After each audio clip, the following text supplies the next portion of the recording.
anymore. That's fine. Yeah. It's like No one say anything. Be quiet. so like pulse wave pulls or pushes enemies towards or away from you. I don't know. I mean, it's Like an pretty cone? self-explanatory. It's a pulse wave. All right, we get it. It also does damage. Oh, 66. Travis, you're so good at this bit. What bit? What bit are you talking about? Why do you tell me? Oh, Good it It servers does use pulse wave. 66. Wow. That's pretty It does crazy. 6d6 I just damage. said that. Yeah. 66 and or have as much on a 66. successful save. On a failed save, it's either pushed or pulled 15 feet away from you. That seems pretty good for like pushing people off a fucking cliff. Would you rather 15 take feet's pretty far. 6d6 or just 66 flat? Probably 66. 66.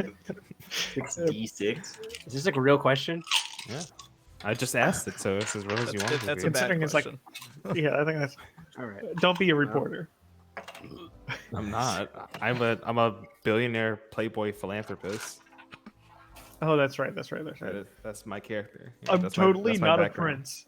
Totally not a prince. Not at all. What's the cover story you tried to go with? We're A reporter for Bots Monthly. No, Ge- it was a gentlemen pair. something? Yeah. Yeah, we were like gentlemen. We were gentlemen. Gentlemen. Instead of princes, we were just gentlemen. I was. Logan, I'm sorry. Were you trying to run something? Yes, hello, my name is Logan on the interwebs. I never say dice. I stream stuff, I write stuff, yada yada yada. What do you write? Oh wow, thanks for asking, Jacob. I write D&D stuff, and also I'm doing Short Story September right now, so I'm blowing the dust off my creative writing degree and trying to write short stories again. And yes, I've been on a dragon kick recently. And on my Patreon, I don't know if anyone else knows this. I'm gonna post a thing later on social media about it as well. There is a thing in D&D called a half dragon, and they have a template to turn other creatures into a half dragon. But I always thought it was like a humanoid into a half dragon. But you can turn almost any creature into a half dragon. So I have so far made a half dragon elephant, a fire breathing or a magma breathing elephant, and a silver dragon giant goat. And there are plenty more ideas in the chamber. Richard suggested a cat, so I'm gonna make a dragon cat, cat dragon. Gelatinous cube dragon. And I'm gonna Do you mean a Nyagan? so I'm gonna be making all sorts of crazy stuff here in the next little bit, and also I've got some more fire themed stuff upcoming. So it'll check out my Patreon for that stuff. It's only $4. So it's great and lots of fun. And also, in the upcoming weeks, I put up a poll on my Patreon a few days ago to vote on our Sharn Nights series of one-shots we're gonna do. Because in the lapse between this campaign and our next campaign, we're going to be recording some one-shots because we always come up with them during the streams, and rather than take all the time to stream them, we're gonna play them on our own time, record them, and be available to my Patreon people. I think right now 21 Sharn Street is in the lead, where it's Bob in his heyday as a Sharn Watch officer with the big thick mustache prowling the streets with so Jolene and his squad. So if you want to vote on that, join my Patreon and you'll see. It's like, I don't know how to map like real world fashion and decades onto Sharn, but I have to imagine leisure suits were a thing at one time. Definitely. I'm gonna say it was then. Yes, That absolutely. was the era of the leisure suit. Oh man, I'm so excited for all those. A couple of the other options, some zoot suits, the big triangular, but Bob, a little halfling in a giant triangular suit. He just looked like a triangle. Does look like a triangle on a little set of stubby halfling legs. A couple of the other options are Squinch's 11, where Squinch puts together a heist team to go rescue his missing fiance. There's one, the Sharnies, where the kids of various Sharn player characters go on an adventure somewhere in Sharn, and then there's plenty more with that. There's even one I just found in my notes prepping for this session that I didn't even put in the poll, so I gotta go back and edit it and add another option. So, yes, go vote for that. I think that's it. I will be doing some more stuff in the future, because something I have yet to really talk to my players about, but something that is new in the life of Logan. I am no longer writing for WebMD stuff, and am taking the deep dive into doing D&D writing full-time, and collaborations, and Twitch streaming, and all that kind of stuff full-time. So you'll be seeing a whole lot more of me, whether you like it or not. Is that a I do threat? like it. It is a Is threat. Yeah, that's not vaguely threatening. Well, it's vaguely I threatening to my like it. players, because then that means they're going to be getting a lot more messages from me about, like, hey, I need you guys to do this. So you guys might have Hey, more can homework. y'all in the shut up future. and stop interrupting me for the beginning of this stupid this stream Travis, so I you can gotta really actually stop with that start bit, on man. So yes, you'll be seeing lots more of me, and especially lots more of my Patreon on stuff, more adventures, and all sorts of new fun goodies. So follow me on all sorts of stuff for more stuff like that. I think that's it. I don't know, guys. Am I missing anything? Mm-mm. All right, sounds good. That's all I needed.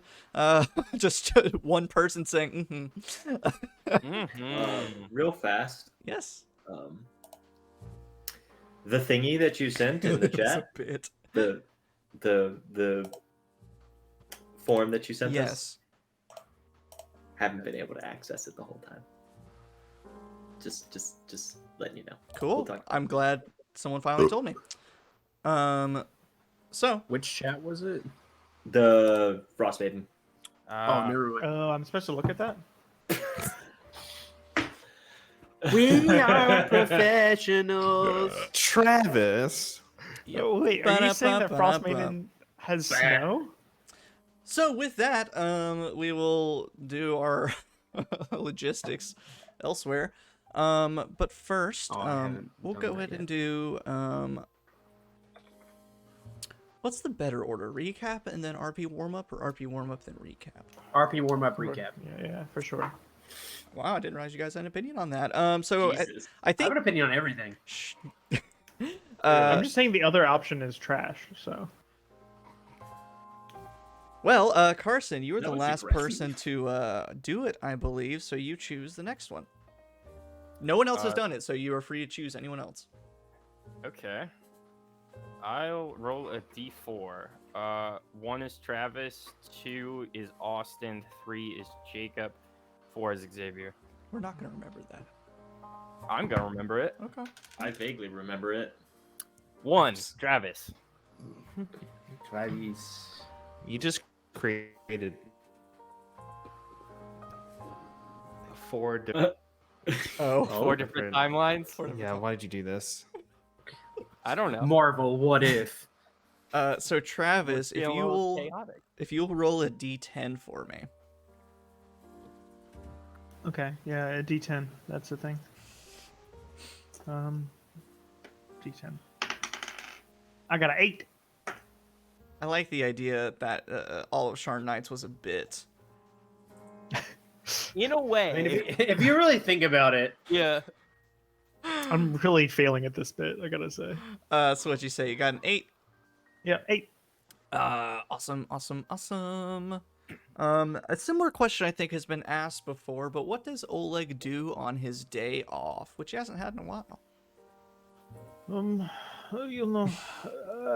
Mostly I just invent guns, or I'll hang out with my cats. I love my little weird cat thing.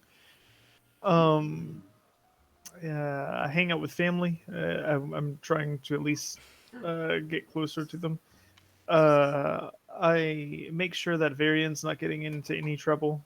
I hang out with Spike. I feel like Spike and I do really dumb random adventures. I feel like. And at this point, I think that I am partially trying to figure out what happened to Squinch. Because I don't actually know, and I haven't seen him in a while. Is he okay? Okay, can I ask a follow-up question? Yes. Am I allowed to? So you've said it before. During your free time, you tinker with guns, you invent guns, and do all sorts of stuff like that. Hmm. But your main guns are just like a musket and a pistol and stuff. So what weird experimental guns has Oleg secretly developed? Like, what is the weirdest firearm he has tucked away that has like a red label on it and it's locked in a locker? Poop gun. So I think that I have my shotgun able to feed in hard cookies to be able to shoot out of it. Of course. Yeah. But I think that I also have invented just random other guns that will just shoot other projectiles, and I feel like it's usually just like, what can I make out of the body parts of random people or things? Why do you say that so casually? Like, it's like, yeah, called recycling. Look it up, bitch. I mean, at some point, I don't know if it's much like marked as much as it is just like advertised to some extent to say like, don't fuck with the Gundarex, as like it would be the payback gun basically. Like, hey, I'm killing you with your family's bones. This is my like bone that- gun. I would It's like just that like to, episode of South Park. I would like to pitch the ever classic Bethesda Fallout games, the Junk Jet. Yes, yeah.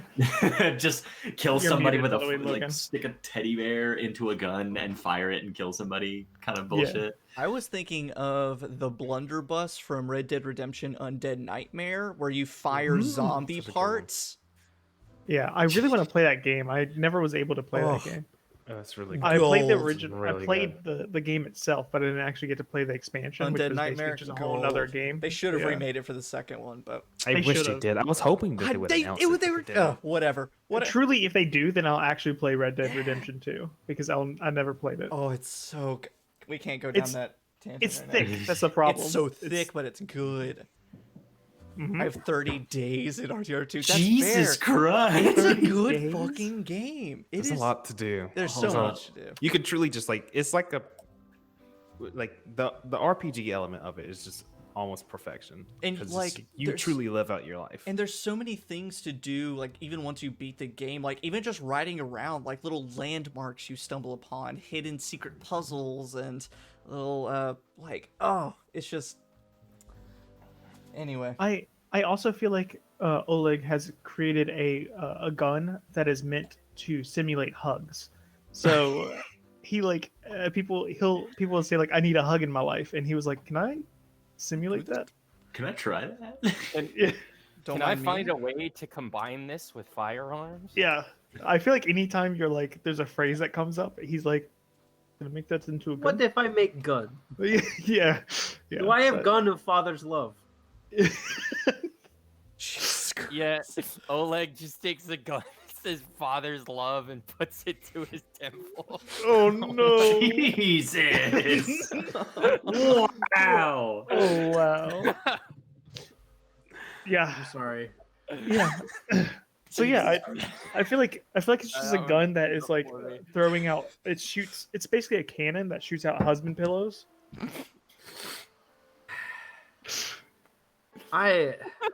I'm glad this is the first stream that my girlfriend chose to That's tune great. into. This is a good one. This is really telling of what I do on Mondays. This is our peak dynamic. So, with that, I can either do the recap or I can pin it on one of you to do it if we have no takers.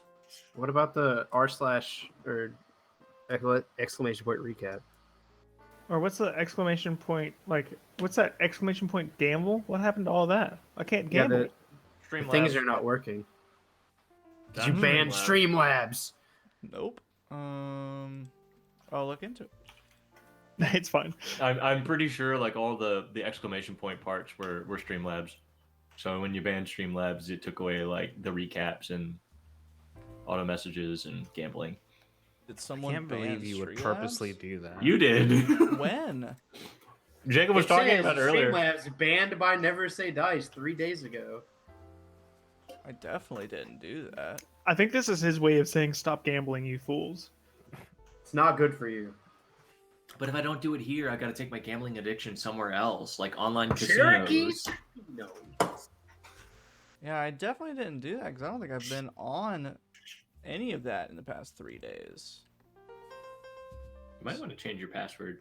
except on Just, Friday. just a cautionary thing. What do you mean? It's just Sharn Nights 1! Exclamation point. No, Travis, we changed it to Sharn Nights 2. Oh, Electric Boogaloo! Exclamation point! Question mark. It's better than some of the passwords I've seen in the past, like admin or admin123. Going with that sweet default password. Yeah. Gotta love when you work for tech support. And Knuckles. That's weird. Let me try the. You don't have to worry about this right now, Logan. I mean, I Yeah, can it's do okay. this. Probably should. No, I mean, you don't have to feed our gambling addiction. We can actually pay attention to you if you want us to. I don't know. You're making it- Strange.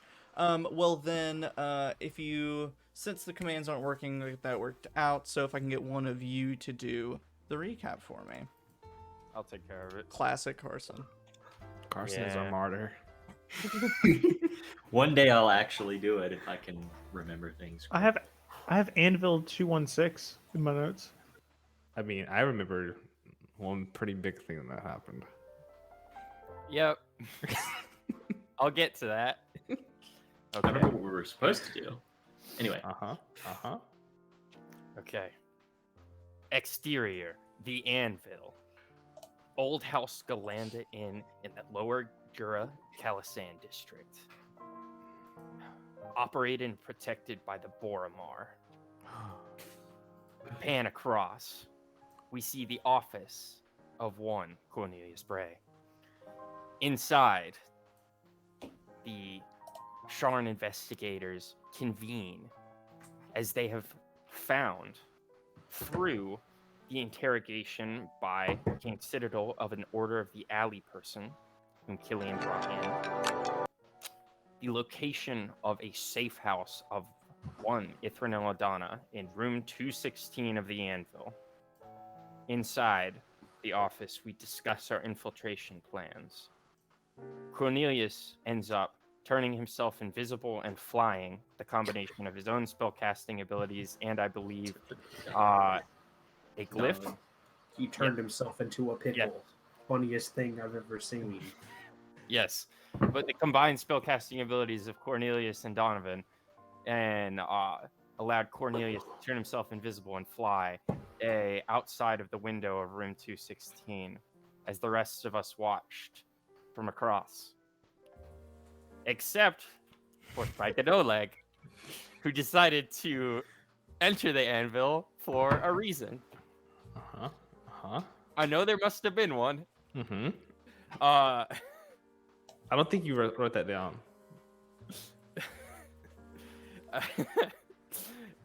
So, as we, from across the way, carefully watch, ascertaining that the curtains and lining the window are in fact an illusion, and seeing just the briefest bit through it, Varian casting true seeing to allow him to see through. Ithronel Adana herself waiting in the room, peering curiously across the way towards Cornelius's office, indicating that she had knowledge that he lives and works there and had been surveying him for some time. At the same time, Spike and Oleg wander into the anvil, a notorious mob hangout, and declare themselves ghost hunters.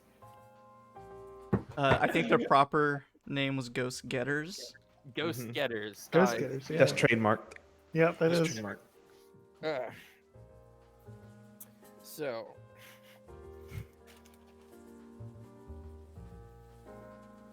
after spying Ithronel casually sitting in the room, we continued surveying until Ithronel walked across and opened the door to her room, welcoming in a tall and slender character with a large profile of her hair. Someone we all know, Wendeline, our friend and former ally. member of the Order of the Alley, who seems to be allied now with Ithronel and Donna. Betrayer, yeah. Yeah. Then, through a series of hijinks, Spike and Oleg managed to mystify, boggle all the patrons of the Anvil with their ghostly antics, eventually making their way up to room 216, at which point Wendeline, being, a goddamn ninja, immediately recognized that something was fucky, cast darkness, and got the hell out of there.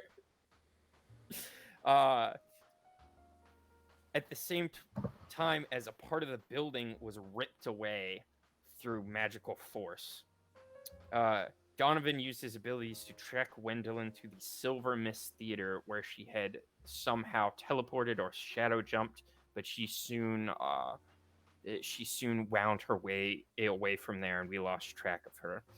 At that point, we all converged on room 16 through various means, whether flight, or teleportation, or just having run in.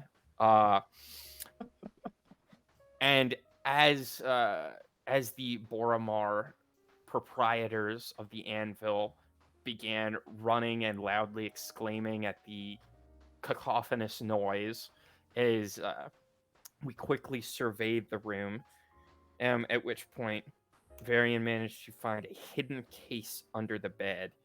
And as the Boromar members ran into the room and demanded to know what was going on, Varian grabbed Donovan's ankle from under the bed and dimension doored both of them out there. At which point, the rest of them really committed to the Ghost Getters bit, and through some frankly ingenious and creative combination of abilities, managed to convince them that the room was indeed haunted, at which point they ran away like little babies. And yeah, they managed to make their exit, and we all reconvened at Oleg's Sky Coach, intent to find what was inside the mysterious box. What's in the box? What's in the box? What's in the box? Yes, and thank you for subscribing almost a full year now. That's hard to believe. Oh my god, yeah. We've been playing this campaign for more than a year. So thank you so much, have. Aaron. And yes, CloudBot is fixed, but I think because the stream has already started, I can't put Streamlabs back into it. We'd have to restart the stream, so I'm not gonna worry about it. Maybe next time. So, great recap, Carson. And yes, you guys are now reconvened in Oleg's Sky Coach, in the Khalistan district. Now, who still has spells up and going? I know you guys had cast a bunch of stuff. It's been probably about 20 minutes since things have been cast. I'm not gonna worry about tracking Wendeline anymore. I'm done with that. Okay. Because I know there was some invisibility stuff and some seeing invisibility stuff and whatever other features used. So it's been about 20 minutes since then. If we're away from everything, I probably would have voluntarily dropped invisibility, but my flight is innate to my armor, so yeah, just do it. True Seeing does not require concentration, and it lasts for 1 hour. Yes, it doesn't. 1 hour. It's very cool. I have something I want to do after we see what's in the box. 10-4. So, the box only Varian can see. So, Varian, it is a trunk made of steel, fairly heavy. Your best guess, anywhere from 50 to 75 pounds. And to you, who has, noodles for arms, pretty heavy. Yeah. There is what seems to be a cover covering a maybe a built-in keyhole. It's hard to see exactly what it's covering, but that is latch closed with a padlock. That seems to be a very fine quality. Okay. And the trunk itself, about 3 feet in length, about a foot wide, and then maybe a foot and a half deep. So it's fairly large.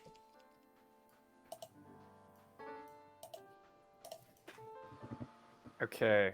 I'm going to. I will demonstrate to the others that it exists by, like, showing its physical dimensions, and then I will say, just give me a few minutes. And I will start ritually casting detect magic. Okay. Ritually casting detect magic.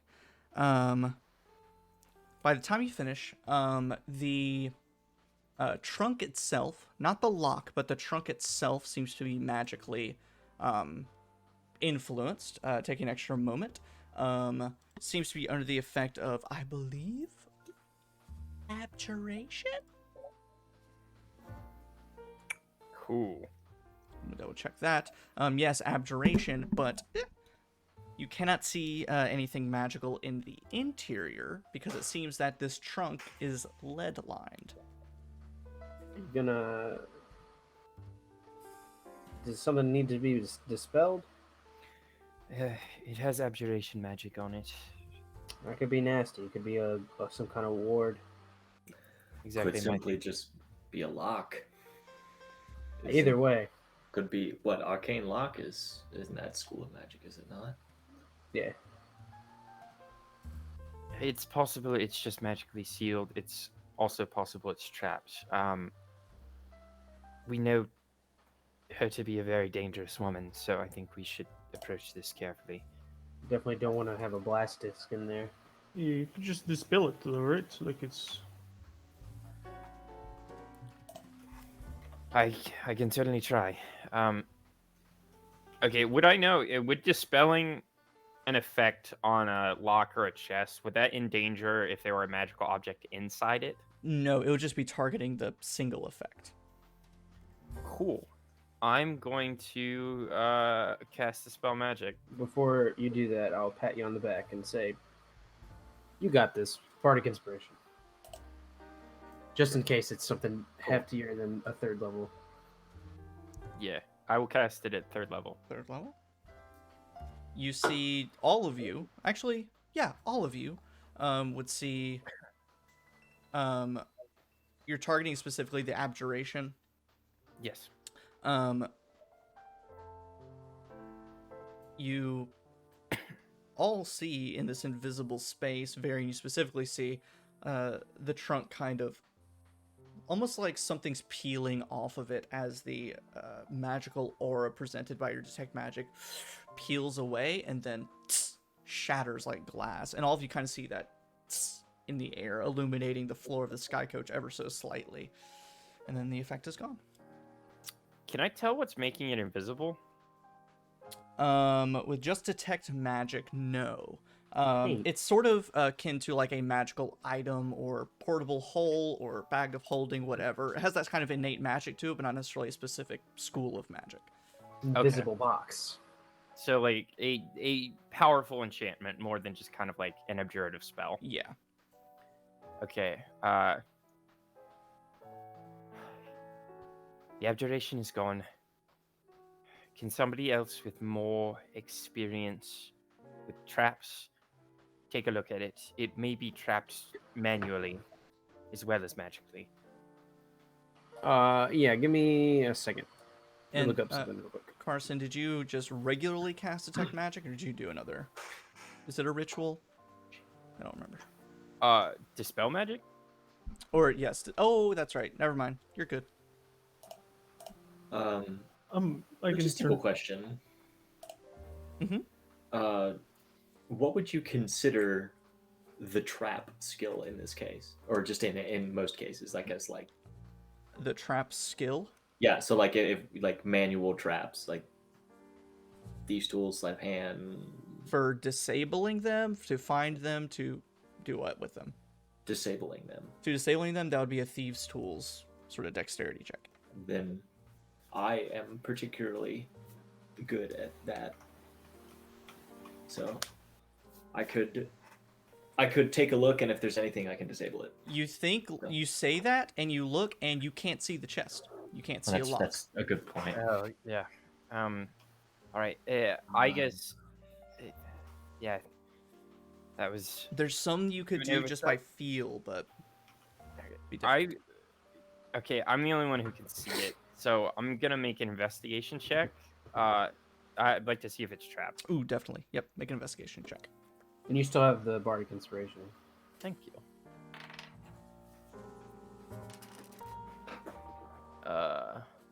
Yeah, why not? I'll use it.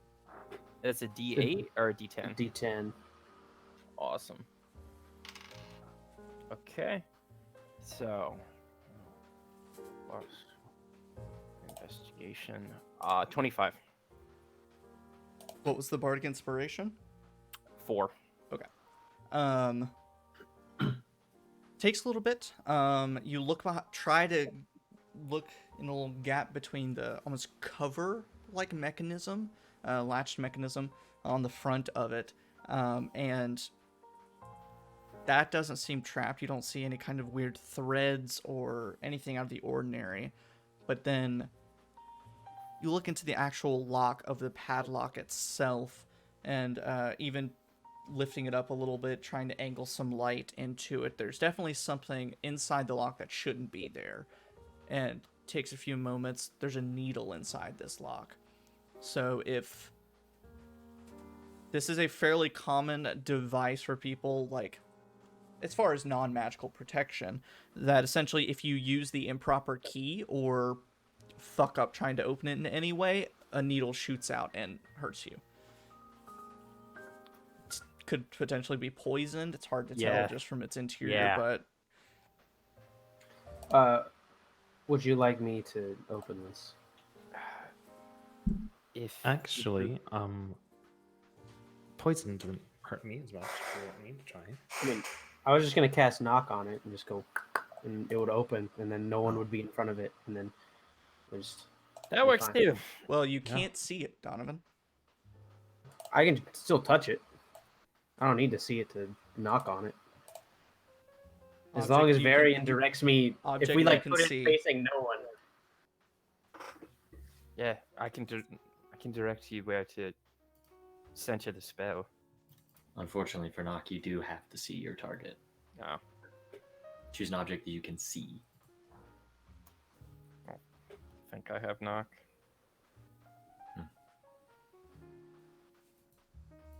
I do have knock. There you go. Go for it. Incredible. Hey, it worked out. Less spells I have to cast. Go for it.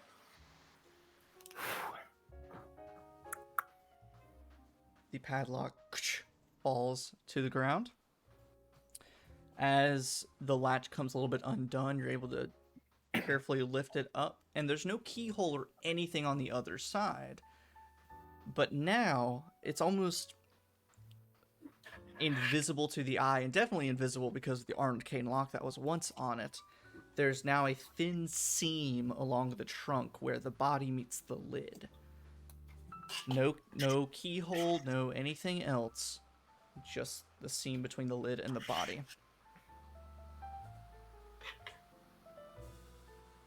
Okay, so there's like another mechanism. There's no more mechanism. You can just lift open the lid. Oh, okay. It seems that the only thing behind that latch was simply just to keep the lid and body together, and then the arcane lock that was around it. Okay, I'm gonna aim it away from people at first, and I'm gonna stand behind it and open it. Stand behind it and open it. So, Varian, I need you to do nothing as you lift open the lid. I imagine all of you are like turning away. I'm like waiting to like cast a spell or something. Cupping your groin so as not to get hit with Dark some Souls shrapnel. 2 chests. Like, which one's going to be a poison mist? Which one's going to be a crossbow? Kicking it. Yeah. You open the lid. The lid. And nothing happens. As you peer around over the lid to look at the interior, you see what seems to be page side down, so binding up 3 matching books lined up in the trunk. And next to it, what seems to be a bronze lockbox that at first seems just kind of innocuous, but on the lid of it is the crest of Breland, the country you're in. And as you're taking that in, you hear a voice call out and say, "Fellas, what are you doing down here?" And you look up and see, not in her armor or guard uniform or anything, Sergeant Germaine Villeroy from oh so long ago, walking with 2 or 3 Boromar folks. That checks out. And just kind of like passing, and she looks up and says, "Been a while. What you doing down here this late?" Oh, yeah, Sergeant Villeroy. Just in the neighborhood. And she kind of, you can tell. Nothing legal, sir. Yeah. Nothing She kind of illegal. rubs her hands across her like shaved scalp. Still has a pipe in her mouth, but she's doing that sort of drunk thing where you kind of like touch your face to like sort of ground yourself to be like, okay, don't throw up, don't die. Yep. So she kind of like rubs her fingers through her hair just to like, it's just been a while. And you see that the folks around her are also equally as drunk. She says, "Well, what have you been up to?" This is not a good time. We're kind of busy. "Oh, anything I can help with? I'm off the clock." Nah. We appreciate the offer, but we're just wrapping up a little something that we've been working on, and we got it all handled from here. It's good to see you, though. Yeah, we appreciate it. Thank you. Yeah, we were actually gonna go grab some drinks down at the Anvil. Rumor has it it's haunted, and we really want to see if there's what's the deal with that. So we're gonna walk down the street if you want to join us. I'm allergic to ghosts. I'm sorry. I can't go. Start massaging my temples. Just Definitely haunted. Rain check? Yeah, sure.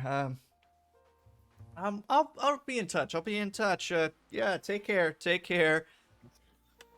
Have a nice night. And the Boromar clan next to her will be like, "Hey, those guys gotta look familiar." And she's like, friends of mine. And then they stumble on down the street toward the Anvil.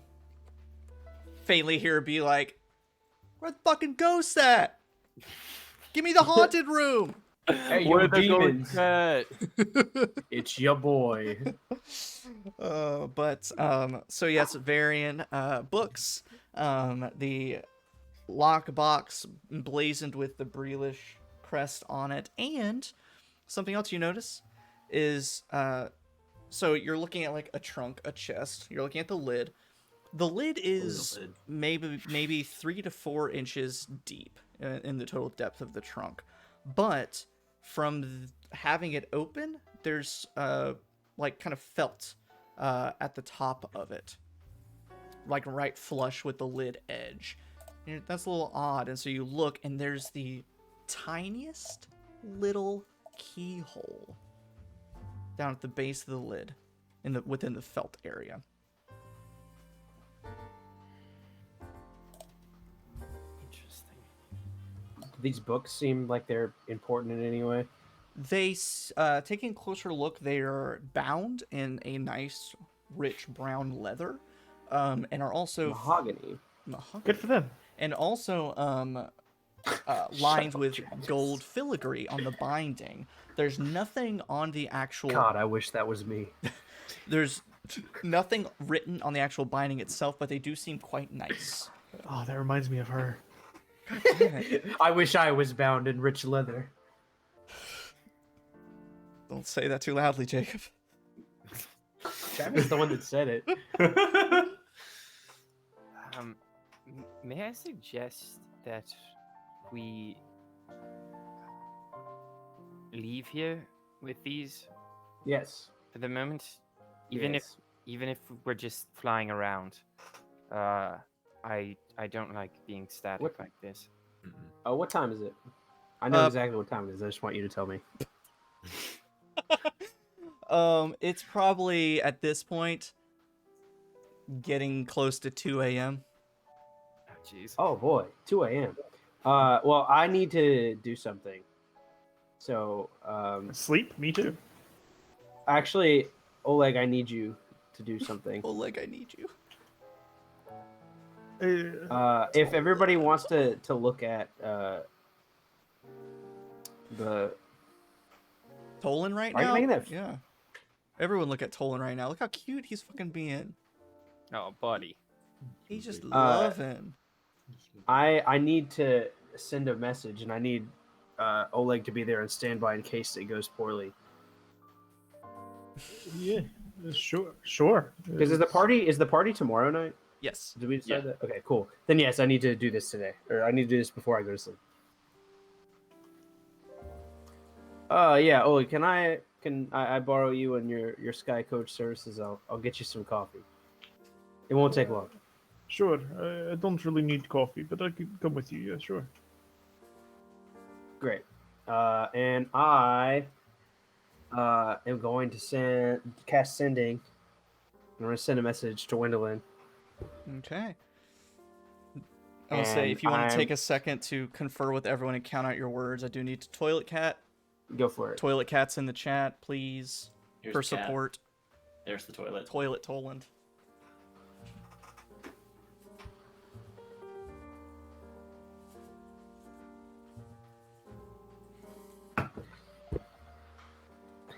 I'm going to try one more time to reason with her.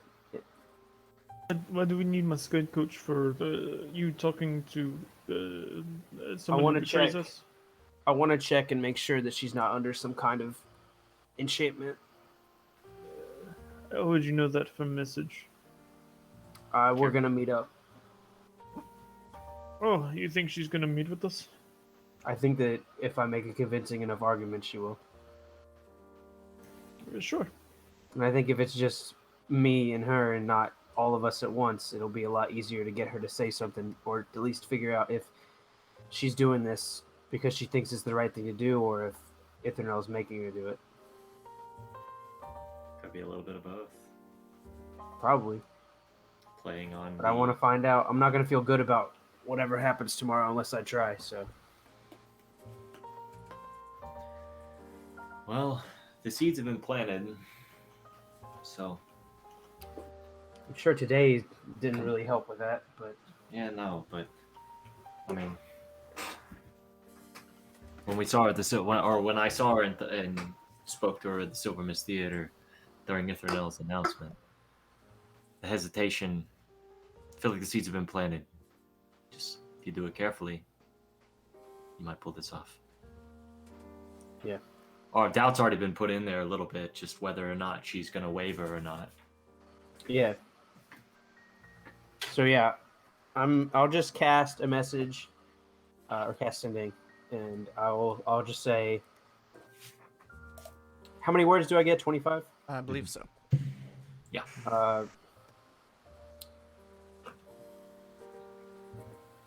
Just want to talk. What was the name of the sport that we played with the shifters? What was the name of that? Oh, Rajak. Project. That's what I thought. Thank you. I thought I was getting confused with that. And there's like a game you play in Knights of the Old Republic that's called like Project 2, or it's a very similar name. And I was thinking of that. Anyway, just want to talk. Meet me at the project field. I'll come alone. No fighting. Just talking.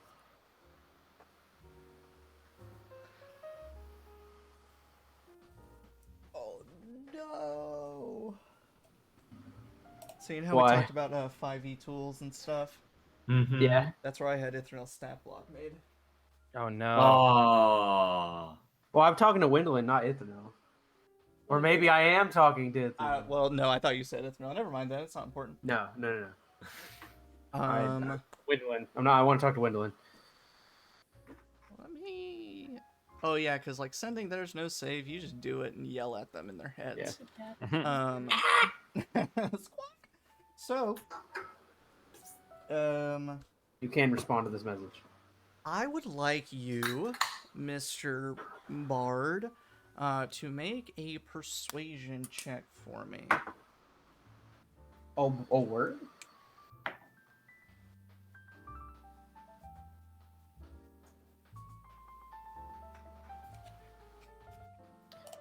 Does it start with a 2 or a 3? 3. 31.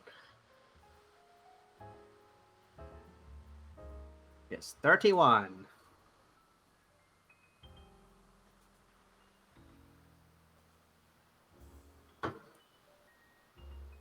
You get a single word response.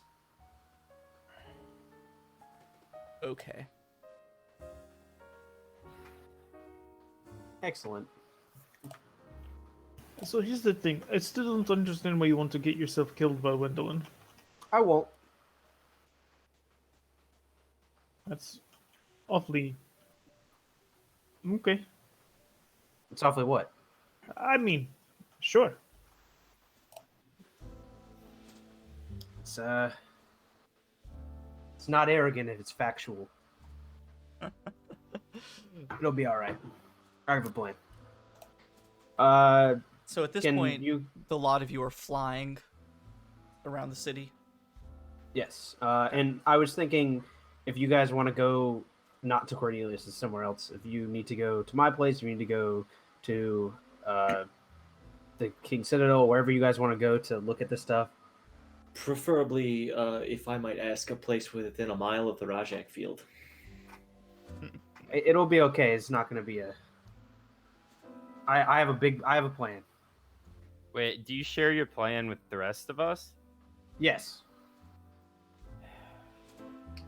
Here's the thing. I understand your concern, but what I'm gonna do is I'm gonna cast Mislead, make a duplicate of myself, leave my real body in Oleg's Sky Coach. Duplicate's gonna go down there. I'm gonna look through the duplicate's eyes and through it, go down there, talk to Wendeline. I can cast spells through it. We'll talk. I'll try my best. I'll use detect magic with that and see if she's under any kind of influence of anything. There's any kind of enchantment going on. If there is, I'm going to try to dispel it. If there's not, I'm just going to do my damnedest to try to convince her that she's not on the right side of this.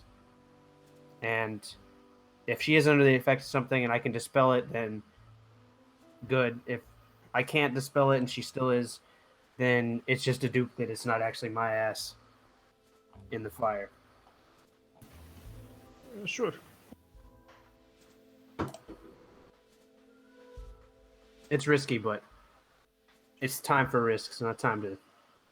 Nothing I say will stop you. Just be careful. I think it's a good idea, honestly. Much more likely to succeed being just you. That's kind of the thing. If there was a way for us all to do this, I would do that. But sometimes the one-on-one talk is the way to go. Trust me. So yeah, I mean, if you guys just let me know where you guys end up looking through the box before we call it a night.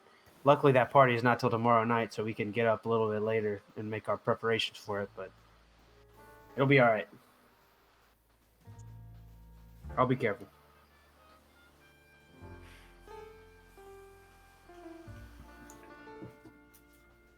Okay, so next task is to continue sifting through the box and then drop people off and then project field. Yes. I was thinking we drop them off to look at the stuff, then we just go. Gotcha. Be more time efficient that way, because I fully have faith in everyone else besides me and Oleg to take care of whatever's in the box. Varian, you would know with your true seeing and how much time you've already spent and how much time you have left. By the time you get dropped off somewhere into somewhere private, your true seeing will probably be done by then.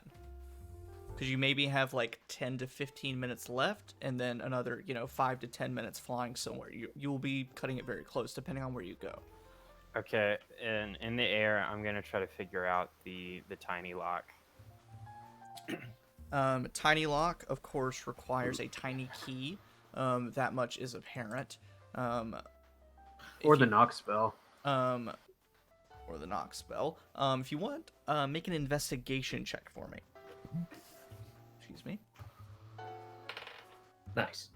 All right, and then add the D4. 28. 28. Fuck yeah.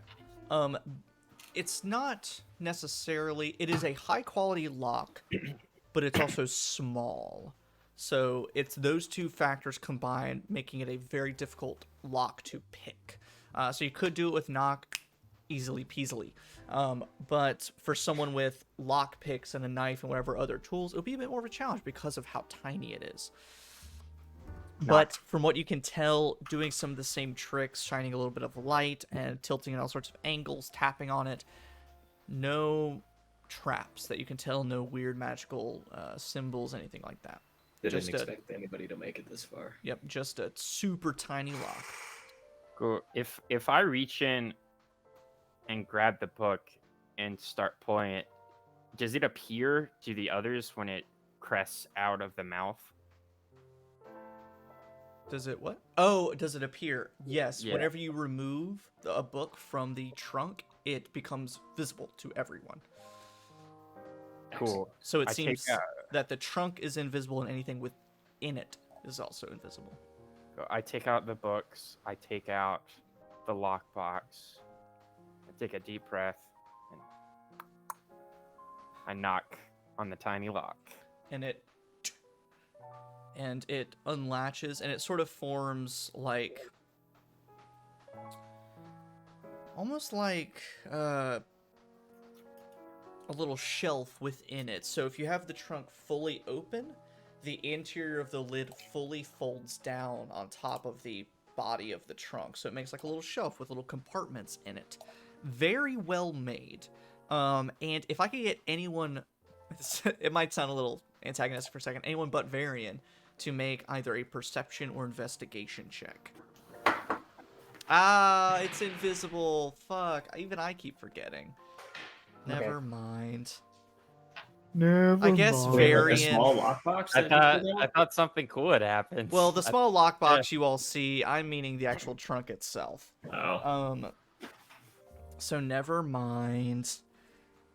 Well, Varian, I'll give it to you. Make a perception check. This will be the only one. What's your result before you? Before modifiers or before? No. Before he reacts. Yeah. Okay. look away. 21. Oh, okay. I'm not gonna flash for genius that. I have 2 left for the rest of the day. We're about to go. It is 2 a.m. I'll give you a flash of genius and make that 25. Just to be sure. 26, sure. baby. It's 26. plus 5, right? It's plus 4. Okay. It doesn't change. 25 then. 25. So, Varian, your family typically frequents many of the shopping districts of the upper city, as far as goods and services go. What? Is that a... Anyway, sorry. Don't mind me. And as you know, we'll make it a little amorphous for a moment.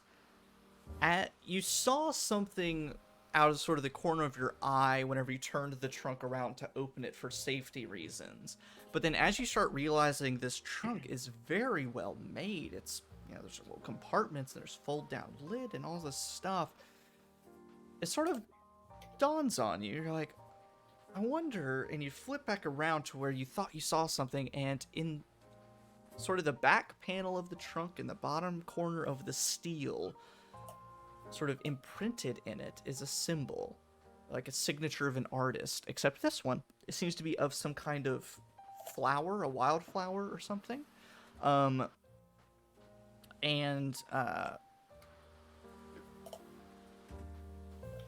what you seem to be the name, sort of in a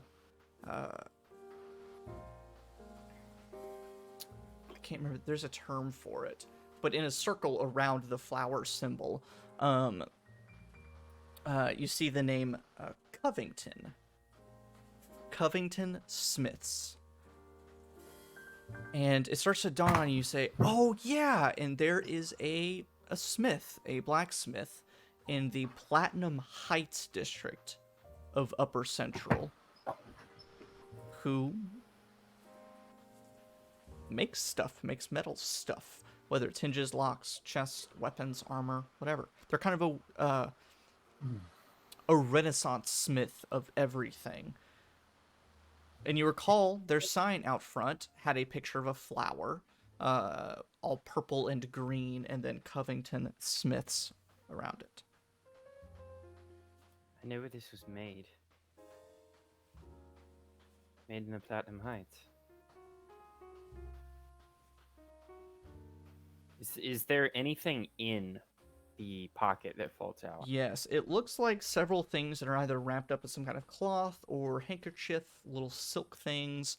And taking just a moment to carefully unwrap one or two of them, it looks like what you characterize as knickknacks, trinkets,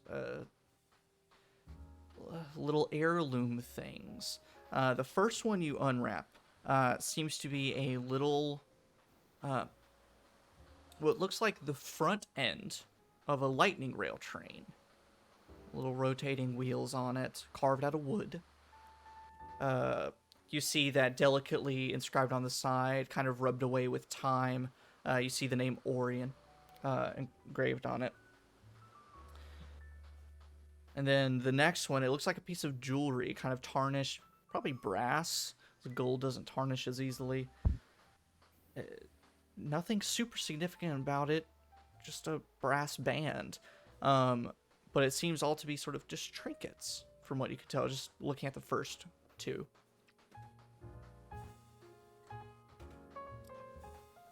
Interesting. I keep pulling things out.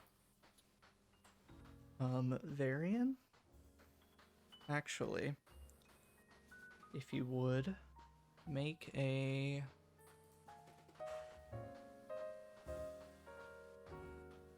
just a generic intelligence check. Okay. With advantage.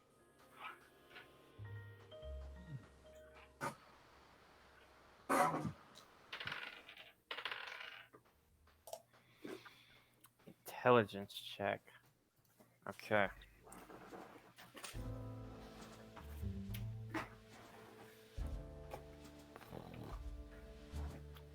$15. You've seen this wedding band before, or one like it. Ray's was wearing an identical one. Oh no.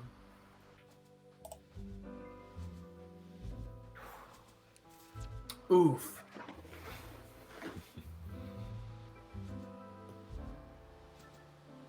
I take it out, kind of examine it for everybody else to see. I believe we've seen its mate.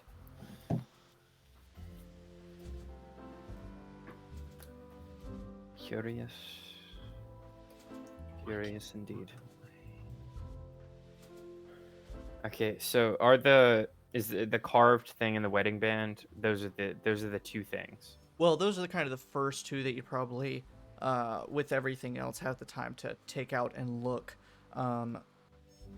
At this point, I guess dropping Donavan off near the Rhazien fields. And what? So, did I say what time to me? I guess I was like a right now kind of thing, right? I assume you would specify like ASAP. Yeah. I need.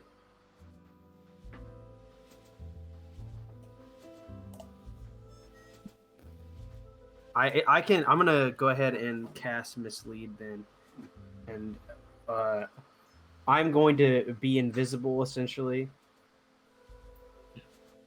and I will stay on the sky coach. my real body, but the illusion will hop out, Mm-hmm. and I will look through its eyes and sense through its senses and go ahead and go out to the field. Okay. And then probably by now, by the time you arrive, Varian, your true seeing will start to fade. I know you already pulled out the books in the little lockbox. Do you want to try and pull out all the knickknacks really fast so they're visible? Yes. Okay. So you do that. The trunk disappears. You're able to, I assume someone has chalk or ink or something to just mark where the trunk is on the floor of the sky coach. Like a crime scene outline of a body. But you have seemingly everything that you found with pulled out. Cool. And Donavan, you send your duplicate out. Of course, this late at night, there are a couple of people out, drinking the night away, playing games, and you even, as you make it over to the Rhazien field, you do see a couple of familiar faces practicing still this late at night. No games, just practicing, maybe 3 or 4 of them doing it. But there's enough empty space that if you wish to find just an isolated corner, you're I'm gonna find like a easily- bench and Yeah. sit down, just be smoking. Just be smoking. Question. Uh-huh. Would it be feasible to say I am within a mile of the Rhazien field? Yeah, as long as Oleg and his coach stay within like the neighborhood or the vicinity. Okay.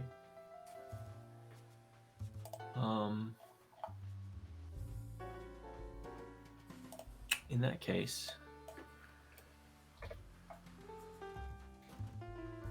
I am going to use clairvoyance to place a sensor above the Rhazien field. Ooh. Hell yeah. After Donavan has left the coach. No, I'm still And on just- the coach. Oh well, but basically, I'm gonna do that when Donavan or when the double leaves the coach to go to the Rhazien field.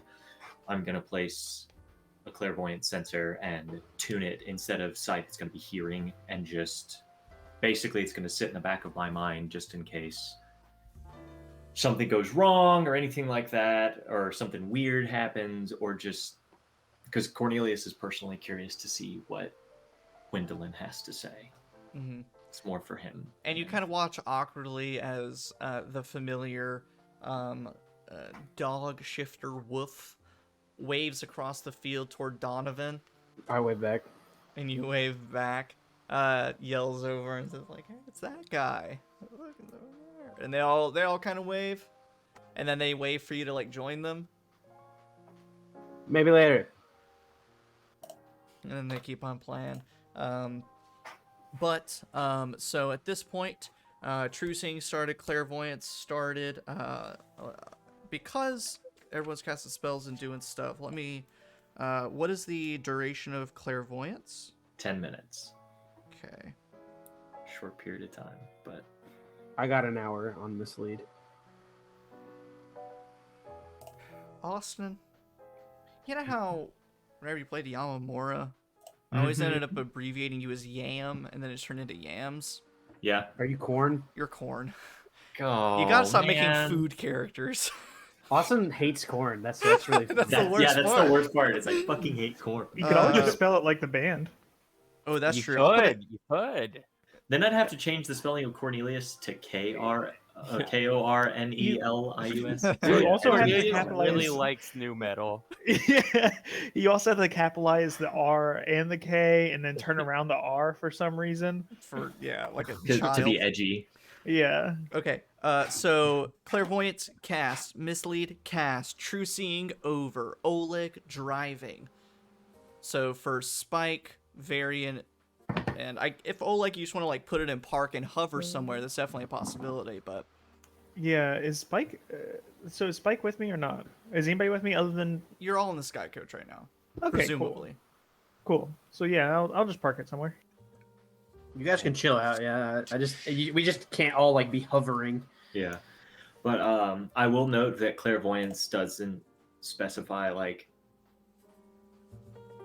like it says, when you cast a spell, you choose seeing or hearing. You use chosen sensitive sensor as if it were in its space. You can switch between seeing and hearing anytime, but it doesn't say that I like lose my sense like it does with mislead or something else. So basically, I'm going to keep that on as like background noise in case I hear something interesting or of note, and otherwise, I'm just going to be looking at the books.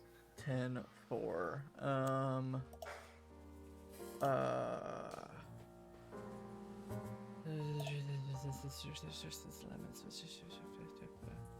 Okay, rad. So yes, you're doing that. You know what? I'll put this on Travis a little bit. Travis, Oleg. Yep, do the old man face as you adjust your webcam. That's required. As usual. Yeah. Would you rather? I'll give you a choice. Oh, I love this game. You love this game? Would you rather? Would you rather park in an assigned Sky Coach place or lot at a little dock? Okay. And not necessarily have a choice at how close you're able to be, or illegally park at 2 o'clock in the morning and risk getting a ticket? I mean, we're staying in the car, right? Yeah, this is such a real life conundrum right here. I know. It's like, Real oh. I'm truly like, it's 2 a.m. I have a cop friend. I'm gonna. Woo-wee. Oh, Is that how that works? that is how that works. Yeah. Weirdly enough, depending on the size of the town, it A little could. bit, yeah. I'm just gonna park illegally, Wherever. and then if somebody comes in, then I'll So point a gun at them. Yeah. we will assume you're out of sight in an alley, just away from the project field, so no one on it or near it will be able to pick up your immediate existence. But that does mean you have to be a certain distance away. Actually, instead of parking, would I be able to just like drive around? Coast? Sure. Again, I might have you roll for that. So here's the deal we'll make, Travis. The closest you can get in your Sky Coach while parking, we'll call that 120 feet. Okay. If you want to float around, sort of Sunday drive, coast around, the closest you can get is 60 feet, so you double it, and essentially you're one movement away in your Sky Coach. But you'll have to make some kind of skill check to sort of act nonchalant and, earn that closer distance. Okay. game-wise. You said 60 or 120. Yeah. I'm just gonna play it cool and park it. As Donavan says, say less. So I feel like doing less is probably part of that same package. So for everyone's information as you plan, assuming alleyway, street, little side paths, whatever, 120 feet away from the project field or the clearing where it is. So that means you don't necessarily have sight on it, and I think that's about it. Don't have sight on it, but so there's that. Parked 120 feet away, don't have sight on the field. So that's that. Varian, you finished trucing. You've pulled everything out of the trunk. Cornelius will assume you're preparing your clairvoyance as Donovan is doing all his stuff and yada yada yada. Because I now see clairvoyance as a casting time of 10 minutes. Oh so shit! I did. Yeah. So you know what? Maybe not. I was gonna say you can do that while people are parking and stuff, but if you really, you know what? I'm not gonna do it. I'm just gonna focus on looking over the books. I totally did not even notice that it was a 10-minute casting time. Same. So you'll look over books. Donovan's doing his thing. Oleg is parking. So once you're parked, Oleg, you can do stuff. Spike, is there anything you want to do in preparation to this event? Not for this, but I want to plant. I know Killian's not here, but I want to plant in Killian's or anyone's minds a little bit. We keep having issues with the Order of the Alley, and they keep getting away from us. I think it'd be interesting if possibly we could create a device or spell or something that could keep a room bright no matter what. Something that could just, eliminate the darkness. Or, I mean, if they are escaping through the shadows, they can't escape if there's no shadows. That's a very good point. I mean, I have a gym of brightness. I was about to say, one of us has something. That like that. thing you got at the very fucking beginning of this whole ordeal. That is unbelievable, Travis. That's awesome. It's just like it was just like our I've old. used it a number of times. Like we used it in a big fight at in downtown in the cogs. Oh, with like the necromancer. Yeah. No, the Oh no. with the like gigantic part, like there was a big war party that came after us. Oh yeah. Those guys. Maybe I shouldn't be reminding you that, Logan, but Whatever. yeah, I there was a believe you. big war party right after the necromancer that came after us. Oh, Oh, yes, yeah. yes. Mhm. Yeah. and just I think,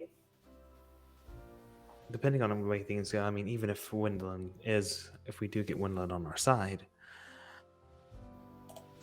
There'll be other order we of the alleyway still have the rest of the order that we Yeah, have to deal so- with. I think it'd be nice if we have that on hand. just in case. Yeah. Okay. Excuse me. So that thought has been planted. Varian, as you were sifting through the stuff, what is your sort of thing you want to do? Or if you want to help Donavan with anything or Cornelius with anything, or you can just go about your own task. I'll leave the books to the others. I'm gonna focus on the lockbox. As a reminder, Varian, I kind of need you to make sure you have a couple high-level dispel magics at the end of today. Tomorrow? Like For- before tonight, the end of tonight, yeah. I told you this morning. It's As been a in- long day. Yeah, as in for the gala. No. Tonight. Like, I do have some spells before we go to sleep. Is this helpful? It's probably helpful. Oh, that would have been a good note for earlier. No, it's fine. Do you have any dispel magics? It's probably. I've got some. I mean, I can still cast it. It's Okay. I've got it. Yeah. I got two. Okay. I just want to make sure that we have like a couple, just to make sure. This is a if you- prank. It's not the prank. It's we talked about it, but it's fine. We can talk about it again later. How many days do we have till Dakir take over the world? Let's see. Tomorrow's Tuesday. You have until Saturday. Okay. Yeah. I have something about that too, but we'll bring it up afterwards. Yeah. It doesn't seem relevant to anything in life right now. Oh, no, that. I mean after the cruise, after we deal with Wendeline right now, I have something to bring up with that as well. The cruise? We're cruising around. Oh, see, in my notes, the one-shot idea I forgot to put on the poll was a Sharn Nights beach episode, and then I immediately thought of a cruise episode instead, where we're all in a sky ship, an airship instead. Yes. That'd be dope. I like Cool as that. fuck. Yeah, like almost like an Agatha Christie thing on a train, but it's a cruise ship. But it's a cruise ship. Yes. There's actually an adventure called Murder on the Orient Express because House Orient controls the lightning Yeah. rails, the train. Yeah, no, it's really cool because I think that the way that one is written is that one of the PCs is also the murderer, but they don't know it until like Yeah. the end. It's kind of like Clue. Yes, definitely. Maybe that'll be a one shot because that sounds like too much fun. I would love it to be with you guys, especially like this group, not like one shot characters, like these characters. Yeah. Because I would love for immediately it's like someone's been murdered. Oleg, we talked about this. You can't just be murdered. Yeah. Like the prime suspects are Oleg Yeah. and Spike, but it's Yeah. not them. I promise it wasn't me. Then why are you missing a bullet? And you're like, Yeah. I stole the bullet to frame you. Yeah. Everybody's like, Spike, Oleg, what did you do? And we're like looking at each other like, you did, right? Yeah. You can Yeah. tell me if it was you. We have a Yeah, we can cover it up. We find a way. Let's see. Let me make sure I got my list right here because we're not necessarily, it's not going to be super strict or anything from here on out, but it'll just help me bounce around a little bit as we lay out the scene. So Cornelius looking through books. Donovan's doing that thing. Oleg, once you've parked, is there anything in particular you want to do in this situation, or just keep an eye out and be ready to drive the Sky Coach? I think it will be ready for Sky Coach, probably. Maybe in the meantime, if Spike is not doing anything, I'll play cards with him. Driver and cards. And maybe I'll talk to. No, Donavan will be distracted. Cannot hear you. Yeah. Yeah, he'll be distracted. I'm invisible, but I am deafened and blinded. I'm not paying attention. Maybe I'll talk to Cornelius. I haven't actually caught up with Cornelius in a long time. As Cornelius is trying to read. Yeah. Yeah. I don't think Oleg has a lot of social awareness, so he's kind of still also doing that. And then let's see, we've got Varian looking at the lockbox, and we've got Spike. Spike, is there anything in particular you want to do while you wait? Before we get to me, I'm gonna go toilet cat. 10-4. Or you can just be on hand to give someone a help action. And you there. I'll be on hand to give the help action. Yeah, that sounds fine.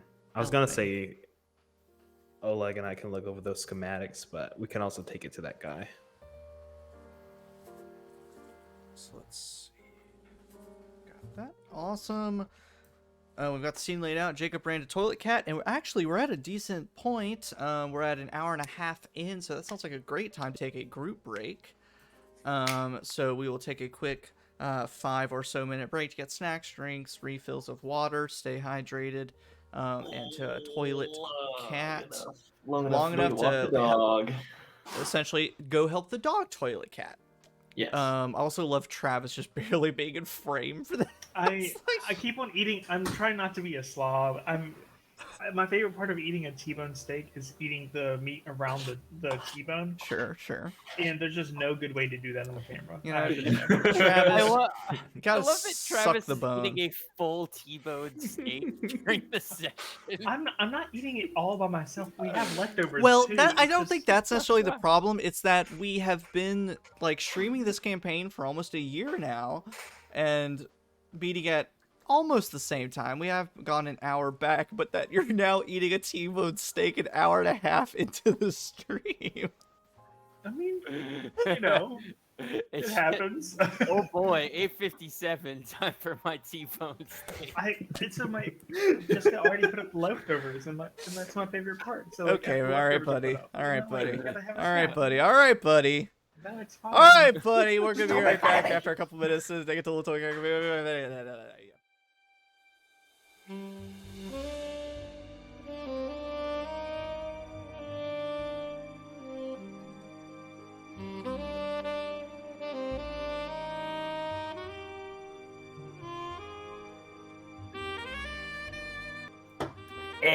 Chewy mama. So, thanks for holding on to your seats, everybody. Can't let them run away. Yeah. So, everyone's got a thing they're doing right now. And we'll kind of be bouncing around, so everyone stay ready. Everyone is on deck all the time. First, let's see. We'll do, I'll go down my list. Cornelius. Oh boy. And what I'll probably do is kind of go down the list, give you each a prompt almost, and then we'll kind of back up through the list and then bounce off. That way I give you a little bit of time to brainstorm, look at your character sheets, and do whatever you want to do. So Cornelius, taking the first book in your hand, flipping it through, it's very nice quality as far as the cover and the pages. And as you flip through, it's all in the same handwriting. It's maybe 150 to 200 pages of fairly large-looking books. And each page is nearly identical in its layout, where on a single page, the left-hand side are names, the right-hand side are numbers. Each page for 200 pages. quickly flipping through. It's easy enough once you've looked through the first book. The second and third books, it's all the same. Names, numbers, 200 pages. Just endless through all 3 books. Any names that happen to stick out while I'm skimming through? Any famous names? Any familiar names? People I know? People I know of? That'll take a minute, so we will jump to the next person, and I'll have you roll in just a second. So Donavan, misleading you is sitting over on a bench near the Rhazien field. I assume peering through their senses the entire time. Several moments passed, a few minutes, and just something catches out of the corner of your eye and look, and you see emerging from a nearby alley, as if it's totally normal at 2-3 o'clock in the morning. A big-haired woman in dark clothes, accompanied by 2 other individuals.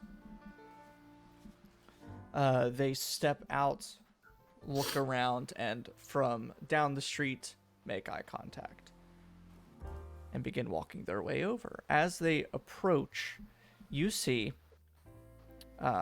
first a familiar shifter named Stripe, sort of feline in nature, but a little more garbed up than the last time you glimpsed them.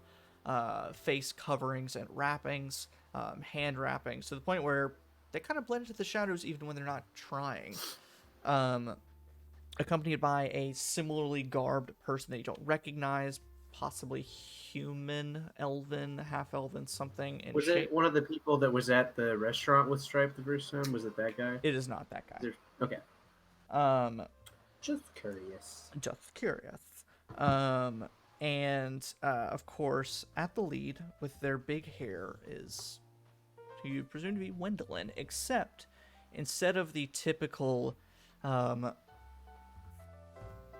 just normal open face, kind of almost loose garb with dark wrappings and leathers, there's a mask on her face with fabric connecting it to the leathers of her clothes, so it's all just one big leather piece, but hand wrappings. And as she approaches, she has these metal armbands that you've seen her use before that are almost slithering down her arm like snakes. And as she gets close enough to you, she very quickly and curtly says, "All right, what is it? We don't have long." I look like confused and look.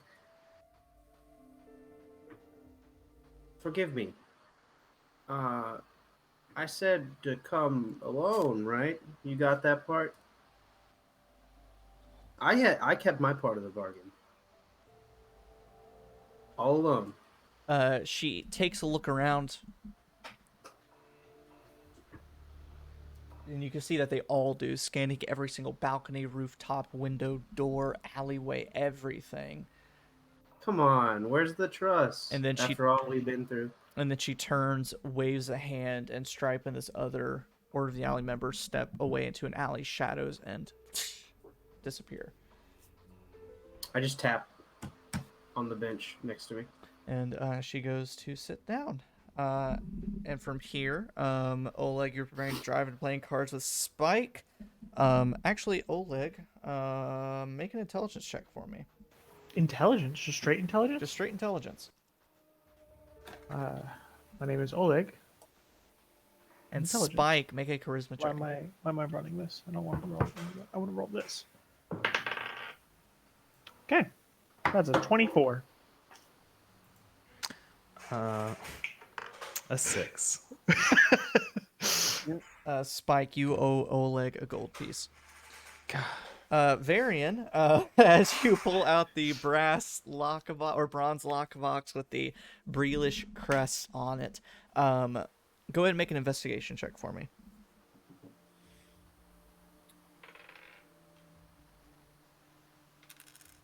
And Xavier, since you're kind of playing the helper at this point, I'll let you kind of jump in whenever you see fit to be like, I'm going to help them with that, just whenever it's reasonable. I'm not helping Oleg anymore. Yeah, dude, fuck that guy. 22. The lockbox is locked, but you don't see any traps with it, and it's in a similar it's not necessarily in exactly the same fashion as the super tiny lock, but it is smaller. But more importantly, as you're looking at it, this isn't just a lockbox with a crest emblazoned on it. This is a sort of a government issue thing. Like, this is a very important thing that definitely came from someone high-ranking in the Breelish hierarchy. So it's both small and high quality to try and break open without a key. Or using a spell. You could do that as well. I think you know. Are you going to knock? Let me make sure I got the spell slot for it. Yeah, I got one more second level. Why not? So you're going to do it? Yeah, I'm going to do it. You knock, and a sound resonates, bouncing off the alleys and the rooftops. And Donavan and Wendeline, as you're sitting there, you hear a sound echoing around you. And Wendeline, you can see immediately tenses up and is spooked. But I look at her and I go, I just go, it's a sports field. Loud noises happen on a sports field. So, Cornelius, Okay. looking through the books, please make an investigation check for any familiar names or significant familiar, famous names, whatever it might be. Yeah, let me unmute myself before I forget. Investigation, big money and whammies. Oh, that'll do. 19. With a 19, you find so many familiar names as you're flipping through it. Everyone from Keelan Boromar, Alira Boromar, to Baron Madani, Karamentona, and half, if not more, of the people in the Arum. Several dragon marked names throughout, several of the politicians, local restaurant owners, club owners you recognize in Lordship. It goes on and on, the familiar names in each of the books. Do the numbers go in order? At just a quick glance, no. They seem almost random.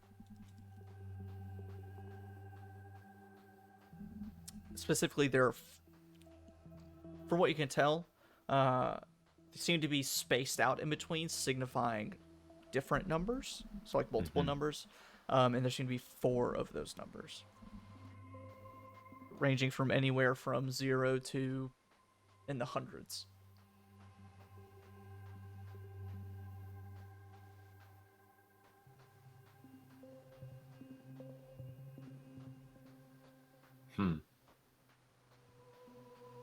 Is there? And it's literally just names and numbers. There's no other writing, no Just other anything. names and numbers. Okay. I'll have to think that over. Have to think that over. That's totally fine. Donavan, Wendeline all tensed up, saying, she says, I can see them right there. I wasn't them, so make this quick. What? I can't talk to my friend. What do you want me here for? I just want to talk. I want to understand. I'm on a bit of a schedule, so go ahead and get to asking.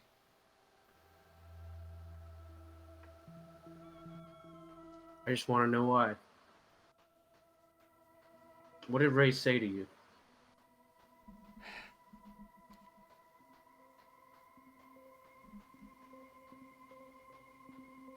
War of the Alley has been defending this city for centuries.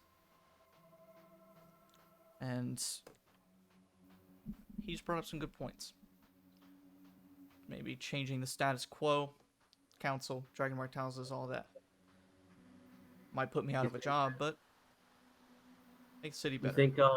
You think all those people he killed, you think they wanted to change the status quo too?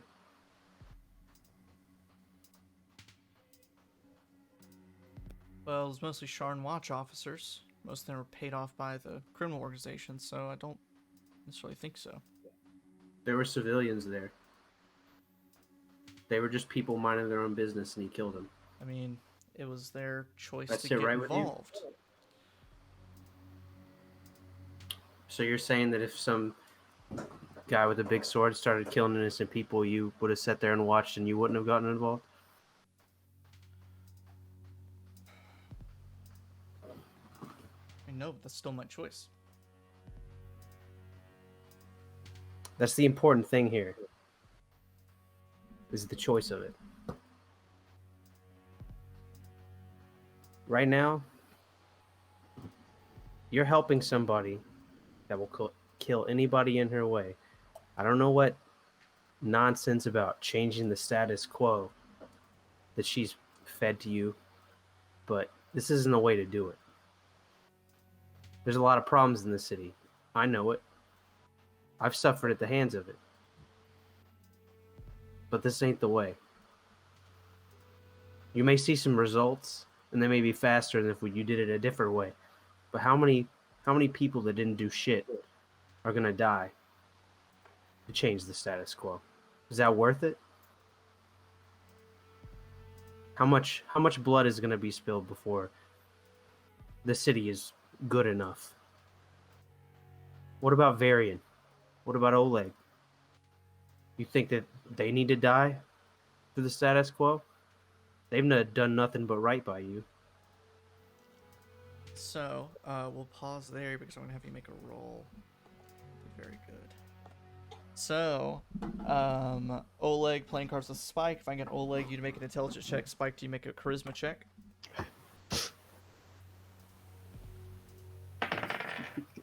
Okay. Just the juxtaposition. Good storytelling right there. That's the 21 from me. And I got a 22.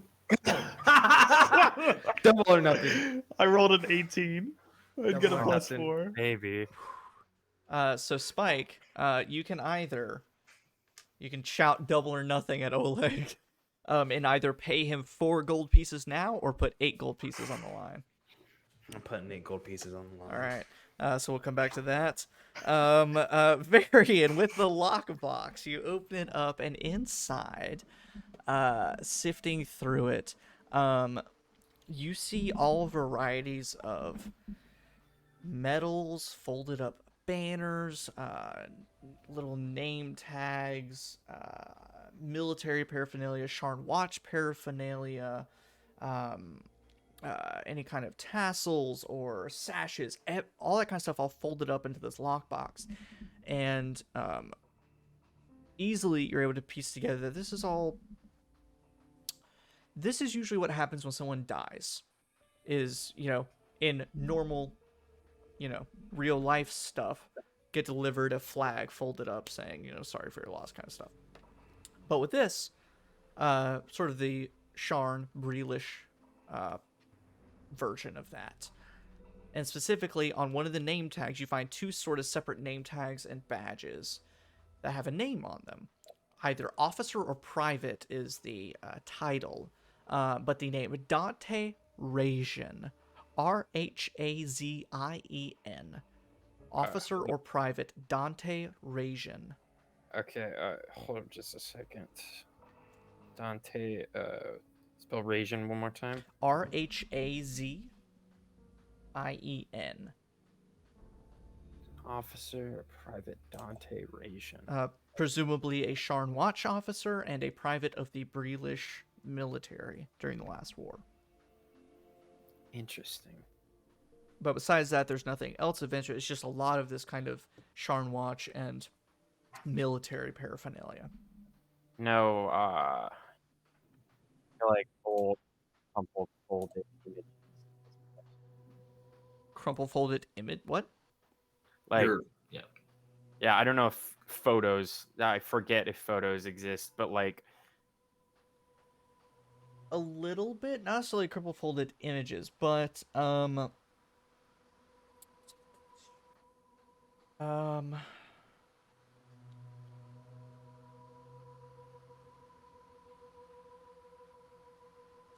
Go ahead, make either an investigation or history check for me.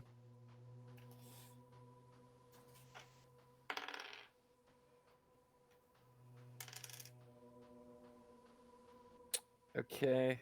On the low end here, 18. Low end. Pulling out banners, sashes, name tags, and looking at them, and looking at all of the military garb. It's definitely last war era, Breelish military. And the name Rhazien. Start thinking, yeah, clearly, Sharn Watch officer or a military person, which definitely shorten that to Raise. Or anyone could shorten that to Raise. Just RHAZ. And so even though there's no necessarily pictures or anything, you definitely can now start picturing this stuff with a person. Interesting. Cool. Yep. Any final thoughts before skipping on? No, I'm just gonna keep looking through it. 10-4. Spike's still helping out, but everyone's pulling their own here. So Cornelius, you're looking through the books. All the names have 4 numbers with them. Are there any repeats? As far as names or numbers? Numbers. Ooh, make an investigation check.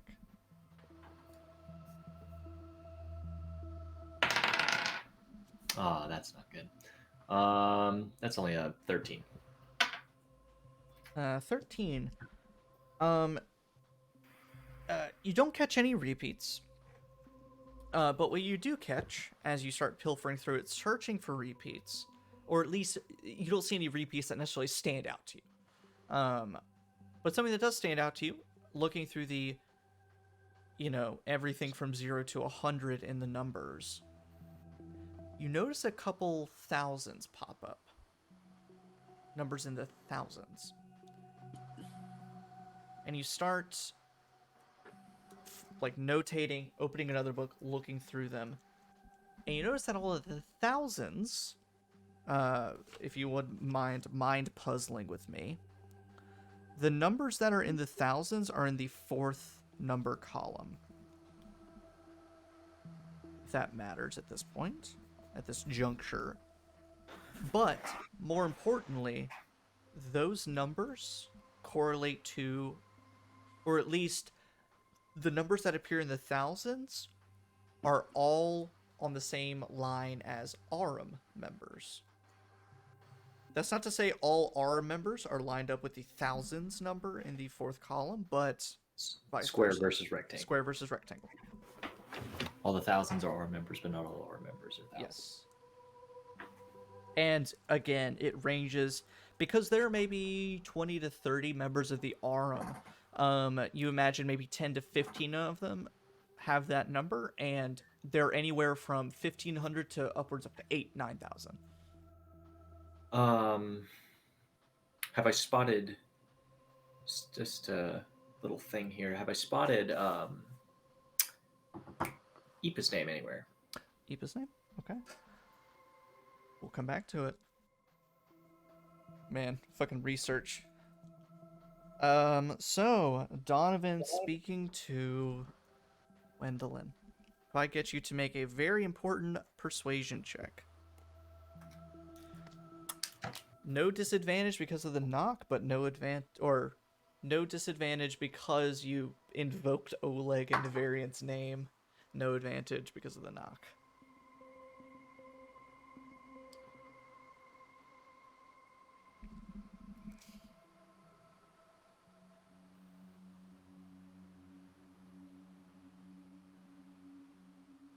$32. That was a 19. There is a long pause. She sits and thinks. And eventually she says,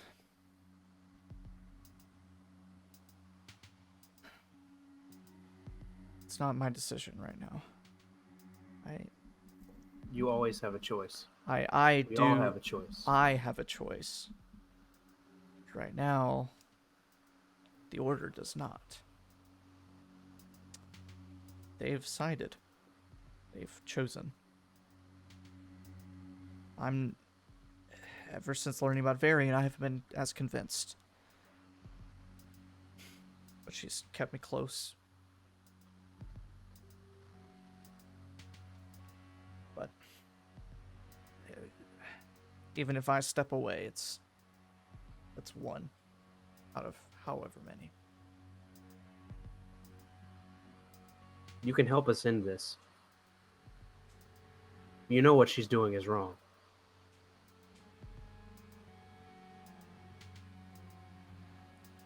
Okay, so maybe her means are wrong. Could she be persuaded to do otherwise? I feel as though her intentions are good. Intentions don't mean shit if what you're doing is hurting people.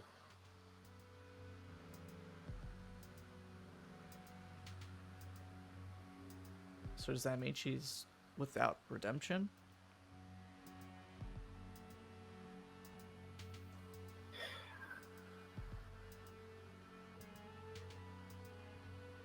The interpretation is up to the person writing the story.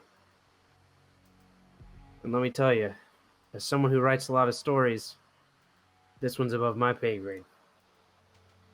At the end of the day, either we're going to be writing the story or she's going to be writing the story. And whoever writes the story gets to decide who the bad guy is.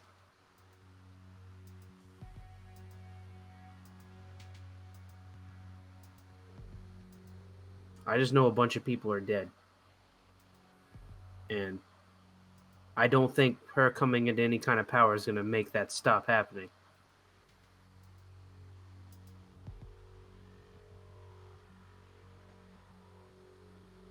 I'll have you roll something in just a second. Oleg, Spike, make your respective intelligence and charisma checks. Double or nothing for 8 gold pieces. I'm switching dice for this. I'm rolling the same dice. I got a dirty 20. I didn't get a dirty 20, but I did get a 14 plus my charisma. Oh, that's still plus 4. 17. No! So Spike, you owe Oleg 8 gold pieces. Triple or nothing. Do you buy it, Oleg? Do you accept the deal? I think I've played enough games with him that I'm like, no. Coward. Okay, yeah, let's go it again. Triple or nothing. Here we go, boys. So dumb. So fucking dumb. So Varian, looking through the lockbox.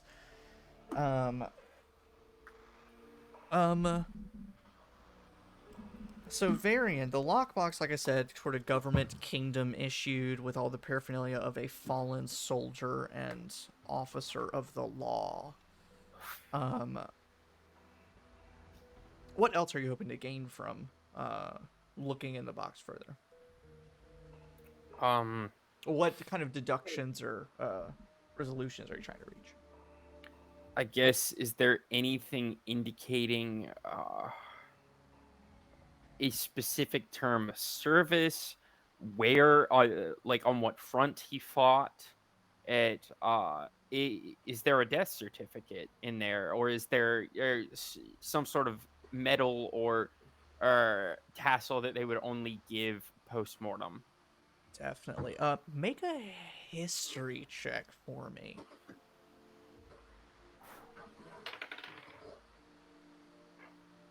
Okay. History. And I guess before you come up with a straight number, Spike, you will probably notice Varian looking through the stuff and clearly noticing war memorabilia, war paraphernalia, different medals, sashes, banners, all that kind of stuff.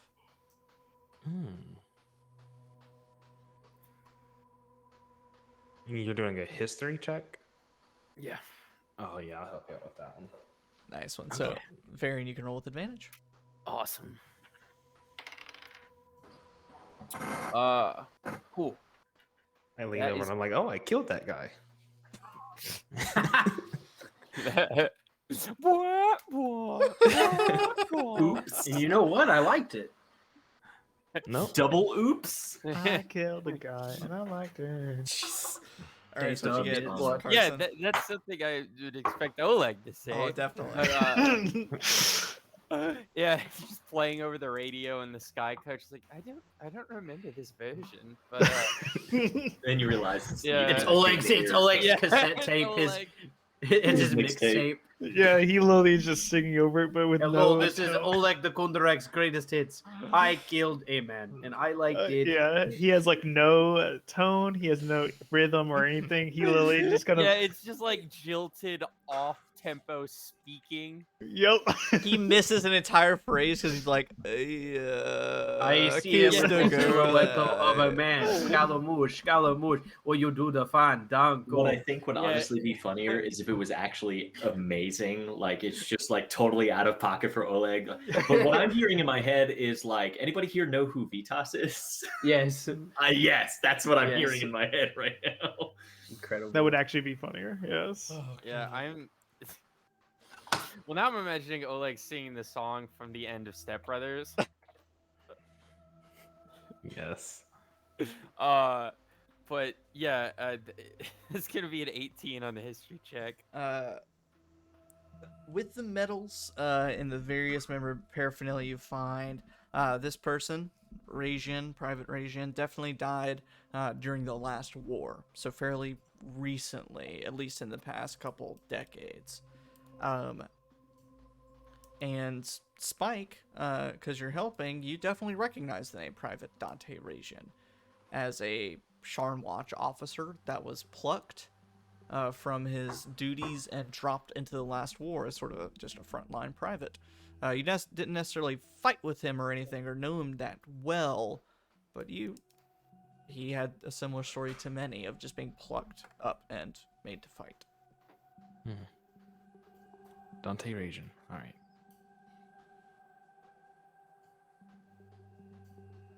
You know the name.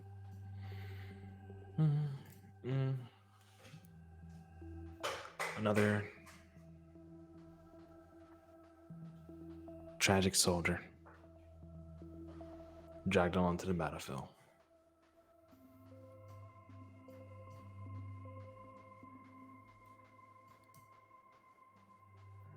By this, Breland at least believes he'd never left that battlefield. But I think we know differently.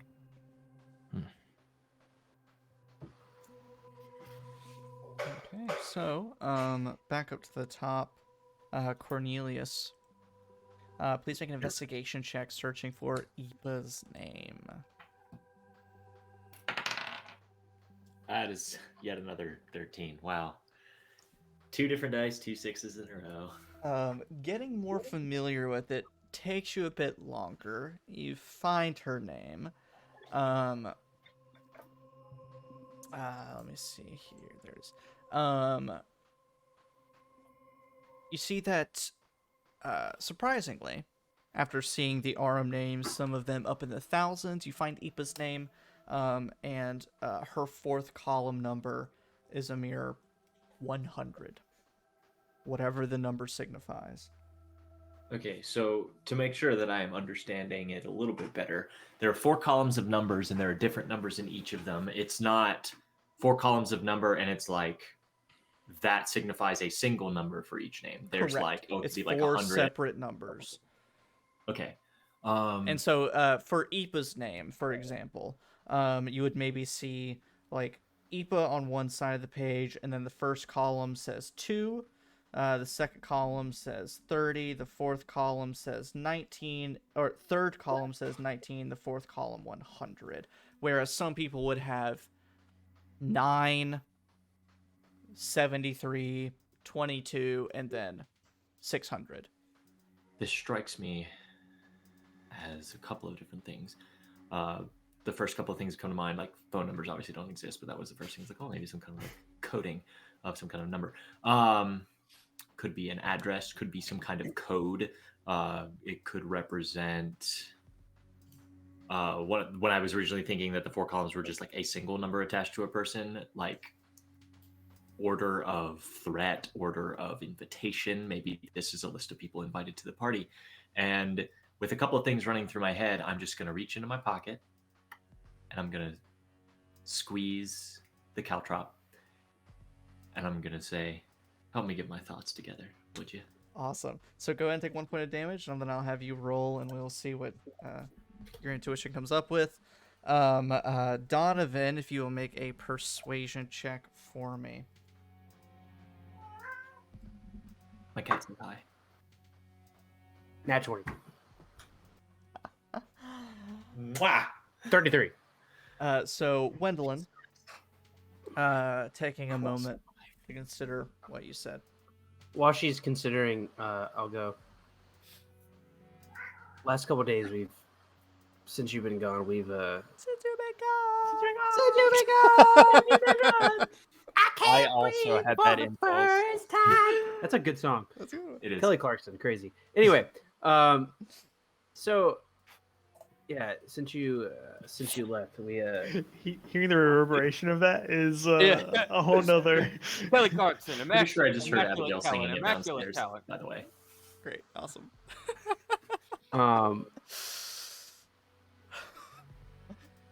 we've been looking into the people Ithronel gets to help her, and after talking to some people close to her on the inside, she just uses everybody.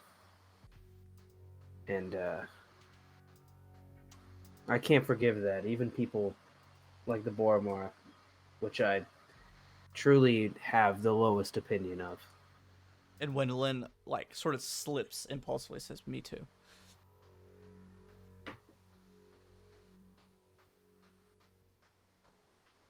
But nah, you know what they say. You are the company you keep. And that's why I don't think that she really has as altruistic of intentions as she makes it out to be. There's probably a reason. But no reason's good enough to just kill people. Human life is worth more than that. And from our perspective, we were charged with protecting her, keeping her safe, and what have you. And that was the problem, is we all expected the same thing, some ulterior motive, and we couldn't figure it out. We looked into her as best as we could. We tried figuring out and watching her every move and couldn't piece it together. And once we came to that conclusion, then we started thinking that maybe we all had similar goals in mind, and that's the downhill slope. But once I heard about Varian, that changed it.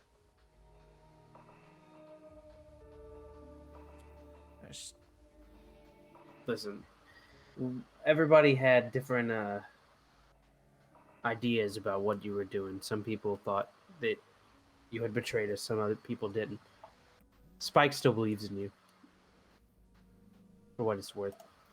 And I like give my own answers. And I didn't think you were a bad person.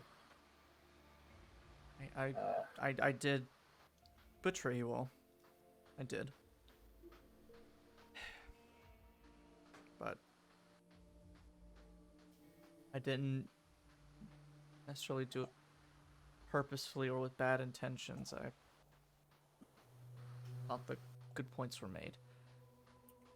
And from what I've seen, if she can't win someone over with words and a silver tongue, she does have some magic, which is what makes her a slippery slope. Is that once she gets you hooked in, there's not much going back from that. Did she do anything to you? No, seems to trust me fairly well. Okay. Well, I think we both know that tomorrow, no matter what, something's going down. And Wendeline nods, and we'll jump back. Varian with the lockbox, with Spike helping. What you got for me, Carson? Okay.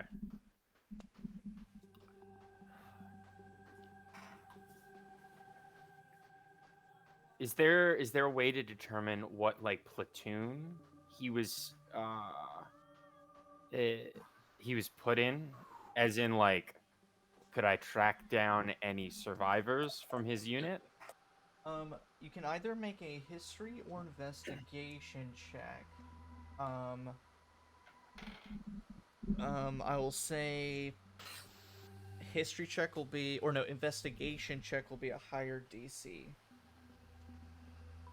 Well, I've got a much higher modifier on that, so And then Spike can help you if he so wishes. Let's say, yeah, am I still helping?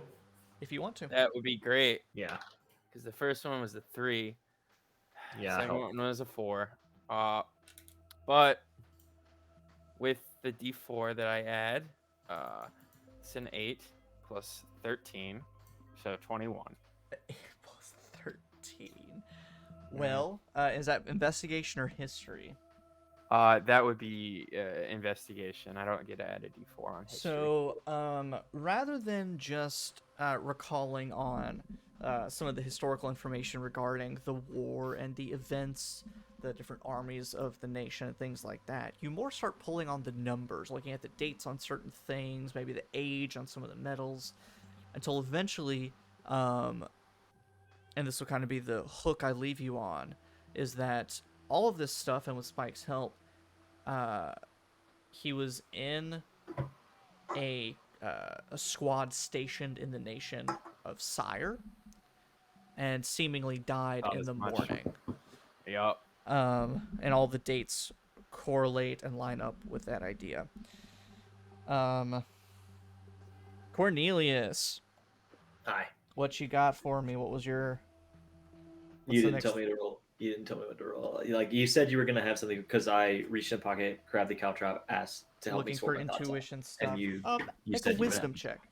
Wisdom check. Yes. We're gonna use a different die. All right, Carson. This is the one you got me.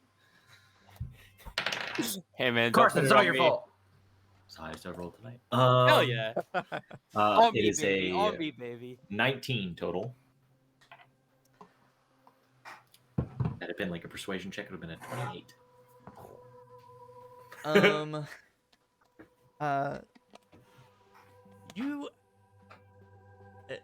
Doc doesn't necessarily appear and give you the answer, but immediately your mind starts to extrapolate and come up with extra questions.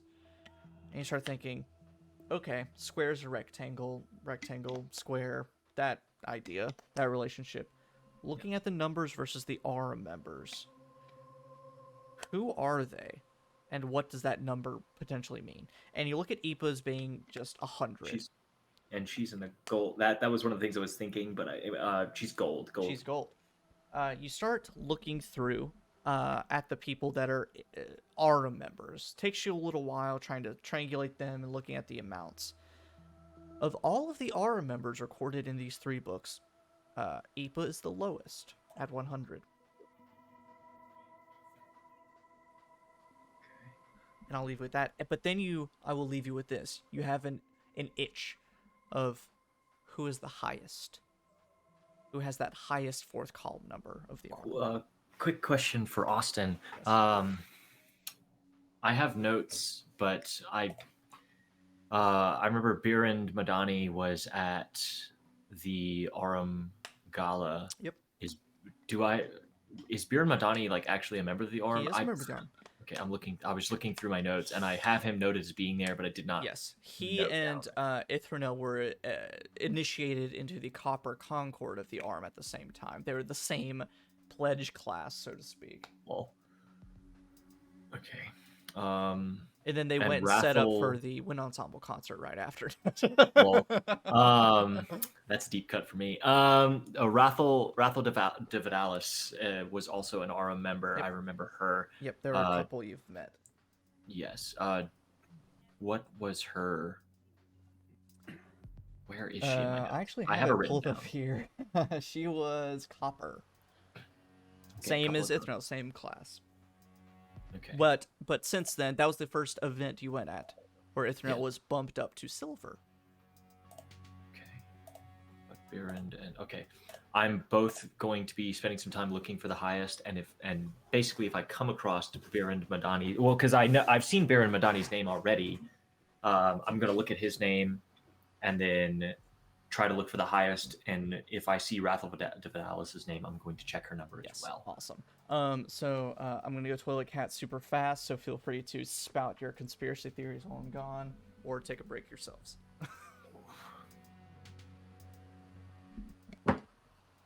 It is absolutely some sort of code. It's absolutely some sort of code. First thing that I'm thinking of is the fourth number might be like a ranking or something. Maybe a ranking of people that are essentially. This looks like a shit list to me. Like who's next? She rates my RM tier list. Yeah, but I think she's D tier. Fuck like, her. People. It feels to me like this is ranking people that she's met that are either house affiliated, RM affiliated, the status quo as it would be, that are, and she's basically set like ranking them on certain attributes possibly. And the fourth number to me strikes as a kind of like a tier list of who's a problem and who's not. Yeah, kill or not kill. Yeah, because Ipa doesn't. All of Cornelius's interactions with Ipa and like her relationship to Ithronel her relationship to Ithronel seems positive, but in like less of a like Bir and Madani using him for things kind of positive. It's like a genuinely positive relationship from what I have seen, and so I'm thinking that fourth number is some kind of like this person's all right, this person's not kind of thing. I don't know. I'm still working on it. It's clearly some kind of code or ranking system of some sort, and I'm just trying to figure it out. I may.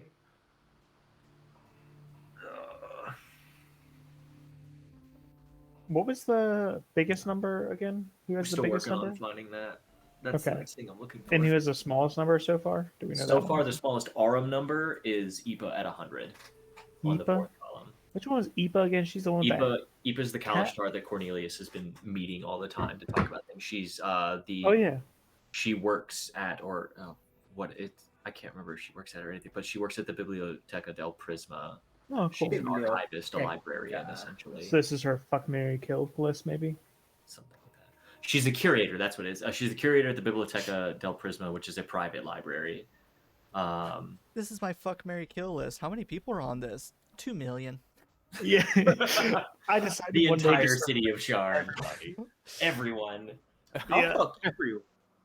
That's a good thought. I will also. It was a joke. see I don't if know. I find Ah. Varian's name on there, Whose? or Varian or Oleg's names on there. I will. I'm searching for a lot of things, and we'll. I just go down them as I find We'll them. get there. So making it down to Donavan, with your yes, that was Donovan. Donovan, you make me another persuasion check.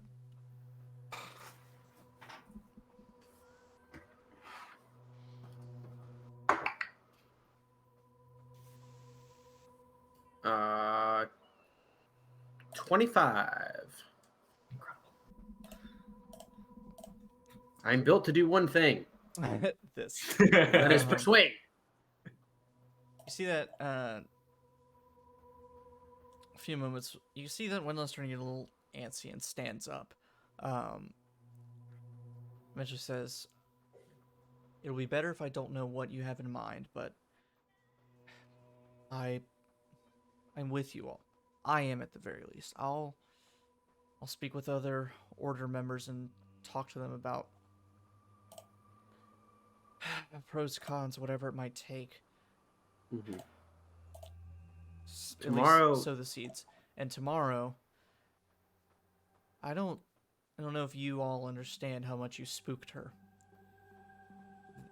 We got a good idea. Well, this place was known to very few at the Anvil, and in her mind, that now that place has been compromised, she's been assuming, or she's beginning to think, that everything is compromised, which it might be. I don't want to know.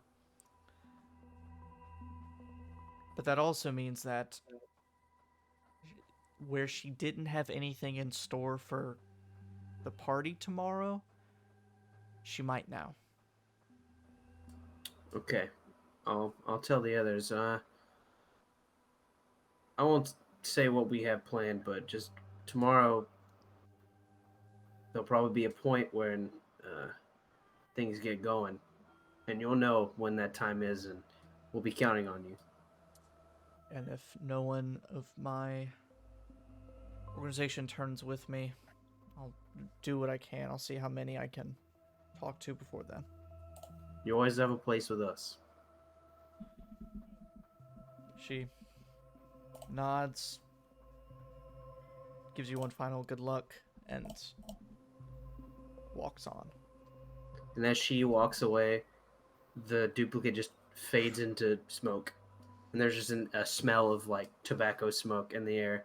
Awesome. And if she looks back, I'm not there. Awesome. Varian. And I Oh, yes. sit back up, come back into view, and Oleg Skygochi go, oh, that went well. Spike is handing Oleg handfuls of. Varian with your lockbox. This will probably be the final round in quotes of doing stuff. Then will be free roam.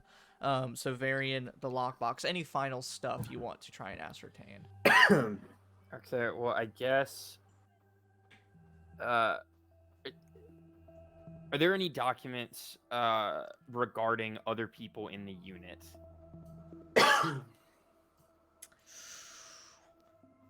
Like anybody he might have connections to, even if the rest of them died, any families he might talk to, anybody he might be trying to avenge? Make an investigation check. Okay. Okay. 27. There's a name on one of the little certificates. You know, it's sort of one of those generic certificates of valor, exclaiming that, some amazing ideal that Private Rhazien held up in his final days. But the signature, the signing officer on the certificate, is a familiar name of Sergeant Germaine Vilroy, whom you just saw drunkenly wandering the Khalistan district. Oh, okay. Because she was once a veteran of the last war. But I will say, Varian being smart and rolling very high on that, the fact that Sergeant Vilroy is alive today means she was not in the morning with him. So she was at least not there, maybe even not in his squadron, but just someone who signed off on this. So that could pan out, it could not. Yeah, it could have just been like a big stack of death certificates, or maybe she knew him. So, Yeah. Okay. Yeah, I'll just turn it around to the others, indicate towards it, and say, maybe something.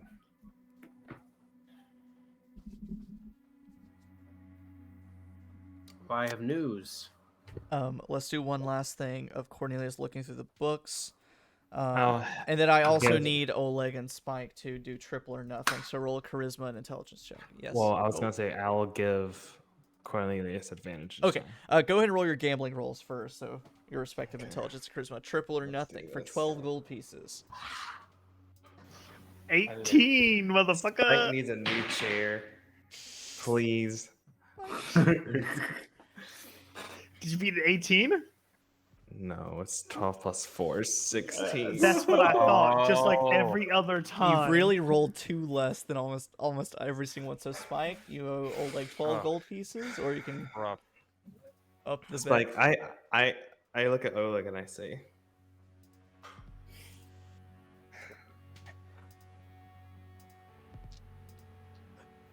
quadruple or nothing. Oleg says, at some point you start owing me too much money and my Kundrak blood starts boiling. Give me my 16 gold. Wait. It was 16. It was 2, 4, 12. 8. No, it 16. was 4. It went for 8, 12.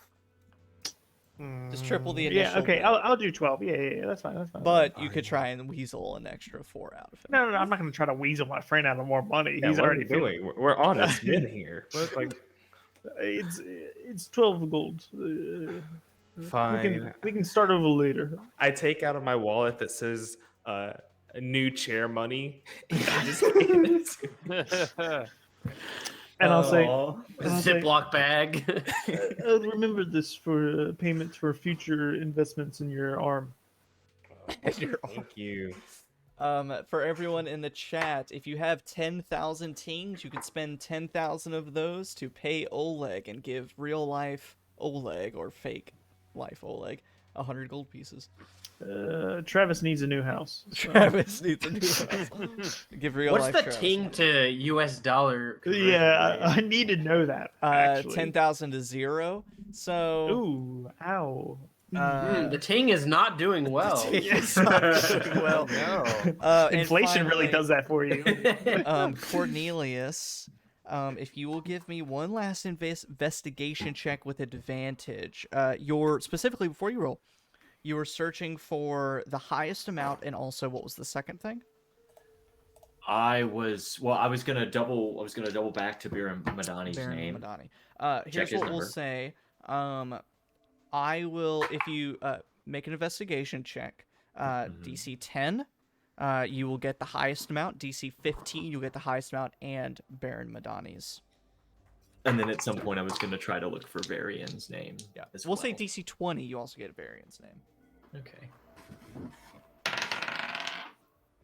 glad I have advantage. By the way, DM, technically, when you say quadruple or nothing, I was saying quadruple what we currently are betting or nothing. Well, his quadruple or no, he lost the game on a triple or nothing. I don't think you guys actually did a quadruple or nothing. Yeah, we would have to roll to do a quadruple. Even with triple or nothing, we were at 4. That's fine. Oleg, you're already rich, dude. Yeah. Your family owns the bank. Have you How ever much met a more rich, money do you fucking want? Have you ever met a rich person who gives away money as much as that? No, You they. own the bank. What more can you have? Yeah. You ever Yeah, seen a rich you person all try go- to give themselves taxes? No, they try to give themselves less taxes. Bro, I'm trying to get more money.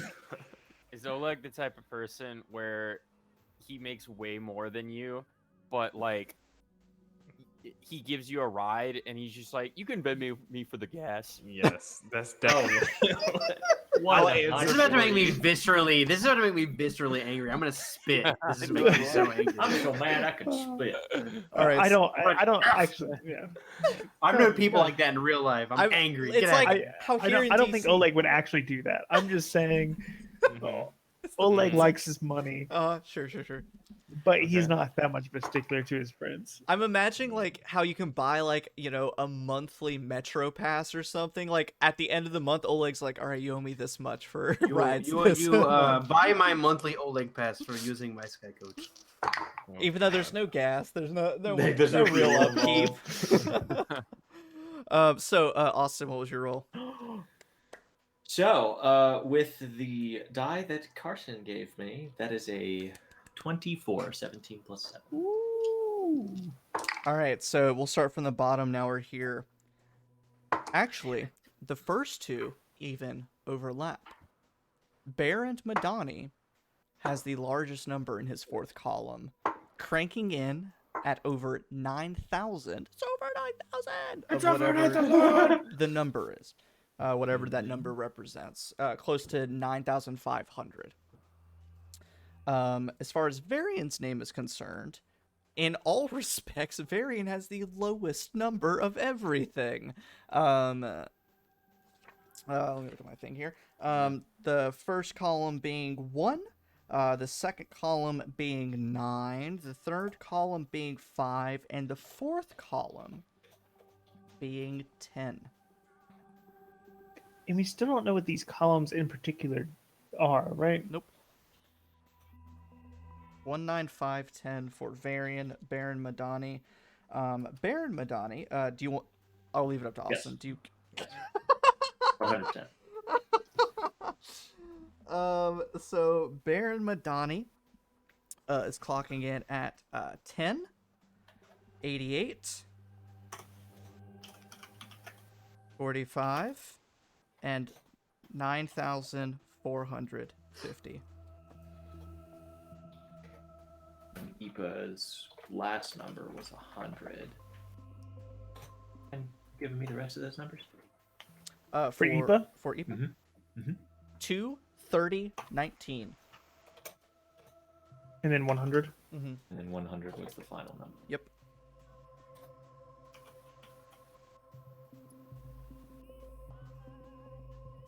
And just to double back, there were no headers, nothing. Nope. No. Okay. And then Baron was Stupid question. That And- probably has no bearing on this, but I figured I'd try. Does Eyes of the Runekeeper help me out in any respect here? I will look if It's reading all writing. That's it. I can read all no, writing. it will not. and Okay. and you did say, just as a question, you did say you looked up Oleg's name as well, or no? I did mention that earlier, that I was looking for Varian and Oleg as well, because it was striking me that Aura members, Dragonmark members, etc. were on the list. And if you want to double back, look at everyone else's names. But at this point, excuse me, Donavan reappears back in the Sky Coach, interrupting everything with whatever he would like to tell you all. Well, I have good news. Good news, everyone. Good news, everyone. Well, I talked to Wendeline, and no matter what happens tomorrow, she's gonna help us out. Oh, sure. She seemed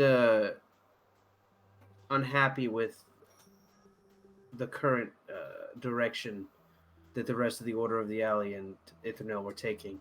She said that as soon as Varian was on the chopping block, she started having doubts. So she may not be able to do much, but she said tomorrow that if there's any kind of fight, even if the Order of the Alley isn't with us, she would be. See, And, Spike, I told you she was on our side. Or see, oh, like I told you she was on our side. And you see me, like, not even look at him, but flick a gold coin back at Spike. Yes. Yes. And I'll say, I still don't believe it, but it's, it's fine, sure. You know, Wendeline. Wendeline's not the lying type. No, I'm not worried about that. I'm just saying that she's still been in us for a long time. She did betray us, so to speak, but she's with us. And I'll look over to Spike and I'll say, "See, Spike, I told you." I slowly hand the gold coin back, shaking. Her words, not mine. But she also said that tomorrow originally was just going to be another party, but because of all we've done to shake her confidence in what's going on, tomorrow may be more of an event than it was meant to be. But I think we already kind of knew that tomorrow was going to be the ultimatum. We know that we're invited, right? It's not like Yes. Okay, well that's weird considering she knows that we just showed up at her. I mean, we were the ghost getters, but I'm sure she knows to some extent that we were there. And Do you think Oleg? Oh, she certainly does. You were not subtle. I mean, you had me fooled. I'm glad. I mean, I figured it wouldn't be that hard, Varian, but I knew it. It was a good. Yeah. Have you? I had people screaming. They were scared. They really believe in ghosts. Silly people. Anyway, Yep. Silly people.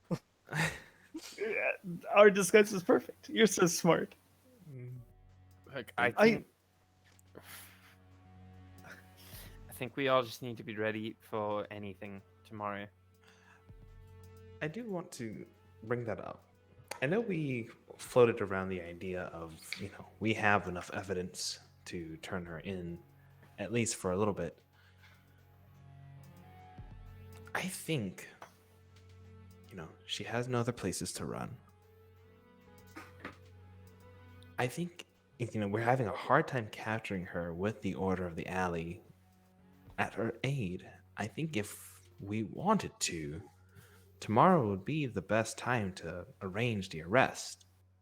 And here's the thing, if she's at least arrested and she's with the King's Citadel, we can at least take the proper time to handle the mind flayers that are trying to attack the city. That way we have at least one of our big threats on pause for a little bit while we handle the other big threat, instead of having to handle both of them at the same time. I agree.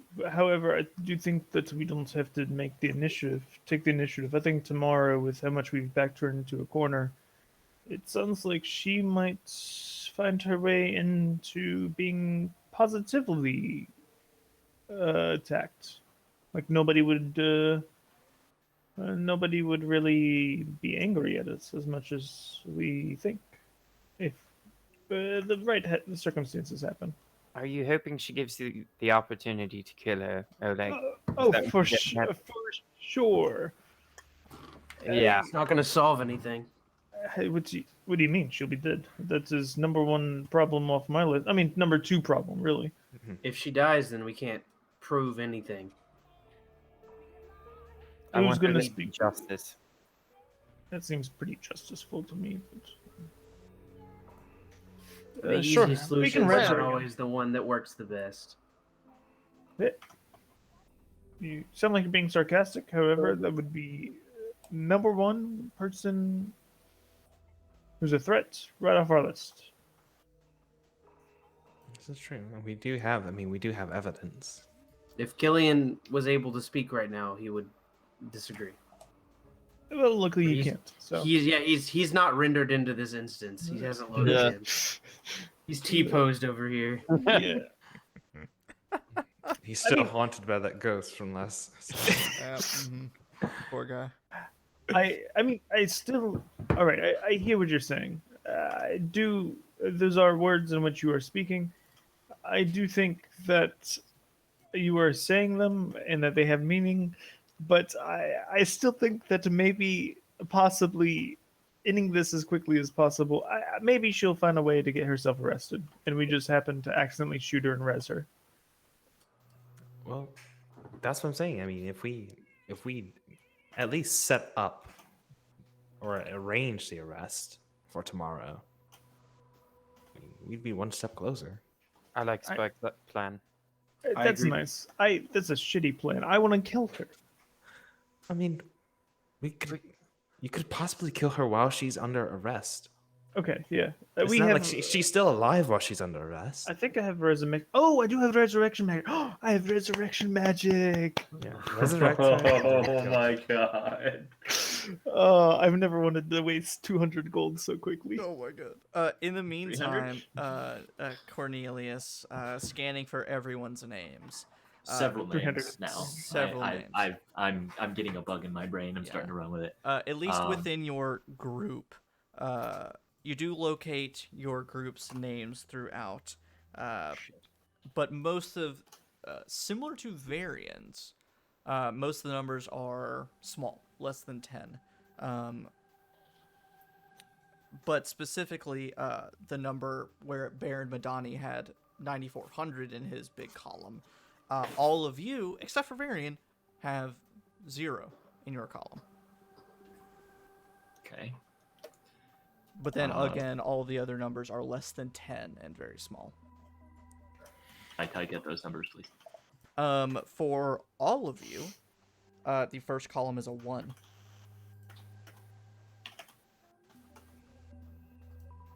Oh no. For the second column,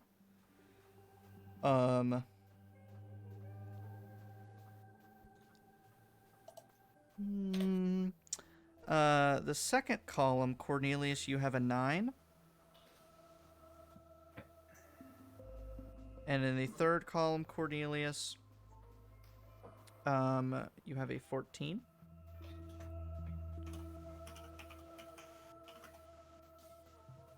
Donavan has a 2. And a 30.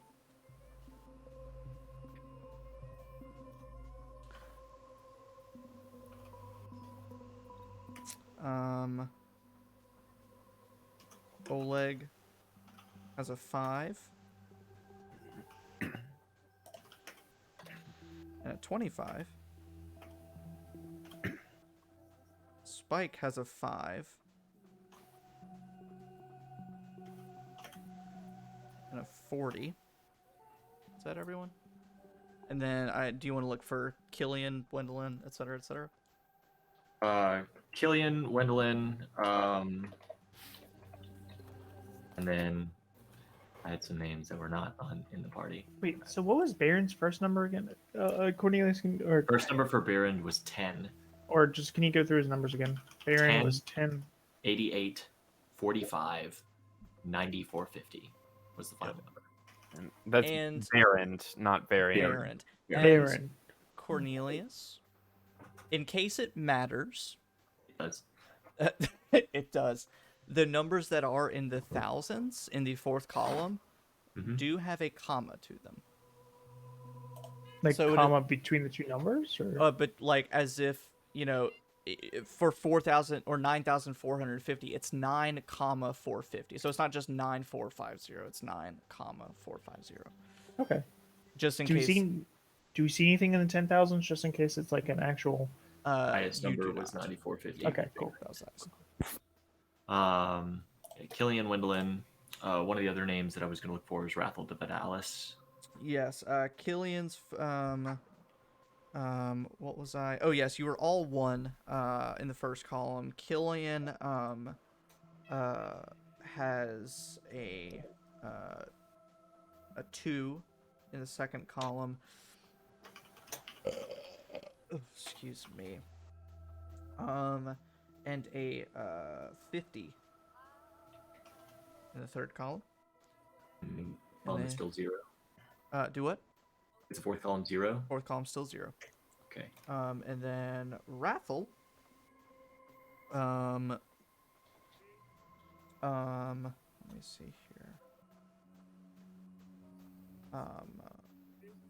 Second column, Rathel has a 52. Third column, a 10. And then the fourth column for Rathel is 560. Who's Is Rathel Rathel's again? first number 1 as well? Oh, sorry.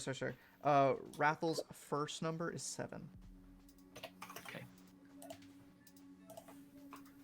What about Wendeline's? Searching through, you do find Wendeline's name Okay. and subsequent numbers.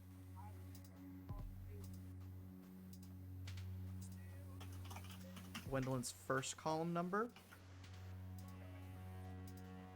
is a 2. Okay. Second column number 15. Third column number a 12. And fourth column number 0. Just like the rest of us. Actually, I tap you and I say, "Is Rhazien there?" I was gonna ask the same thing. Do I see Reyes or Dante Rhazien? Taking a few moments. No. So this is just her kill list, not her fuck list, I suppose. Well, I guess Reyes isn't really in there. Oof. Oof. Ah, R/dead bedroom. Ugh. Who's Rathel again? Did I just forget Rathel everybody? was Who... the Catwoman. you ever been She was the one friends that with didn't play her. Oh, I was just yeah. like that. and was I using her love- body as like a familiar instead. I love Rathel. That's right. She's just one of the RM members that I know that I've met and that can put a name to. So for sure. Peanut Button. Oh yeah, Keena Button. Keena Button. There is a pattern here, and I'm gonna figure it out. God What damn was it. Rathel's while he's looking that up, Austin? It was 7 752 10 560. 75210. I was curious that all of the party members, including Wendeline, all have zeros at the end, and all of the current party members have a 1. Yeah, but Varian has 10 at the end, right? Yeah, Varian's ending was 10. Everybody else is 0 in the party, including Wendeline. So for Keena Button, in order, first, second, third, fourth, 4, 40, 17, 200. Maybe the last column has something to do with being on the arm or having like, do we have like a random like a boar is the leader of the Bormark clan? I distinctly remember seeing his name in there because you mentioned that both him and, oh gosh, what was her name? The other Boromar head. Alira Boromar. Thank you. Mm-hmm. Are they? You said both of them were in there, but Some are in there. do we have like the Bormar? I don't want to do all night, Logan, but No, yeah. do we have like the Bormar Important numbers? names. They're important names, and I would like to know their numbers. I'm trying to say, generally, anyone that has a Boromar name to any capacity, the first column, the numbers range between 5 to 9. Because there's more than just Keelan and Alir. You see a couple mini Boromar names in there. So range from 5 to 9. The second column ranges from 50 to 80. The third column ranges from 40 to 50. And then the fourth column is a wide array. Basically, from your knowledge of the Boromar clan, the higher ranking, the bigger the fourth column is. So, for example, Keelan and Alira Boromar are both close to 1,000. But then you maybe catch a few Boromar people who are just, simple tavern owners who have the number, 75 next to them. Yeah. So it definitely seems like a big name that she could kill would be in the last column, right? Higher the number, The more seems important. Yeah. more important in some capacity. But the first one, it's odd to me that all of us have 1s in the first one, and the highest first number it seems like is maybe the Boromar. No, Baron. Baron has the Baron highest. is the 10. It's the highest one that we've seen so far. The next closest being anyone in the Boromar having up to a 9, and Rathel de Vidalis having a 7. Yeah, and it is odd. It is Baron. worth Killian has the noting. highest. Yeah, I thought was- didn't I have a 2? You have a 2 in your second column. What was the first one? 1. one. All of the party members, Varian, the 5 of us, Killian, all have 1s. It our is first good column. to note that Killian also has the highest third number that we've heard so far, as I can tell, 50. with 50. Save for the Boromar peeps. And then I thought you said the Boromar people have 40 to ranging 50. 40 to 50. Yeah, 40 to 50. Yeah. Okay. So they would be like, the closest, along with Baron. Yeah. And then so importance, obviously the fourth number, the first number, unsure. Something also to note is similarities in the second column. Donavan and Killian both have a 2 in their second column. Myself and Varian both have a 9, and Oleg and Spike have a 5. So there's some kind of common connection between those sets of people that would cause that number. Yeah. Maybe it's the category of type of person they are. Is that possible? Or perhaps a category of, I don't know. It's a category of something and has to do with. I mean, us. it's because King of Buttons a 40. I mean, look up. Well, Baron and Varian don't have really any numbers that resemble each other, right? No. Baron's numbers are significantly higher in all categories. The closest match, or like the closest gap, is first number Varian 1, Baron 10. Next closest is a 40-point difference in the third column. Yeah. After that, it's like a 70 something point difference in the second column, and then a several thousand point difference in the final column. But you know what?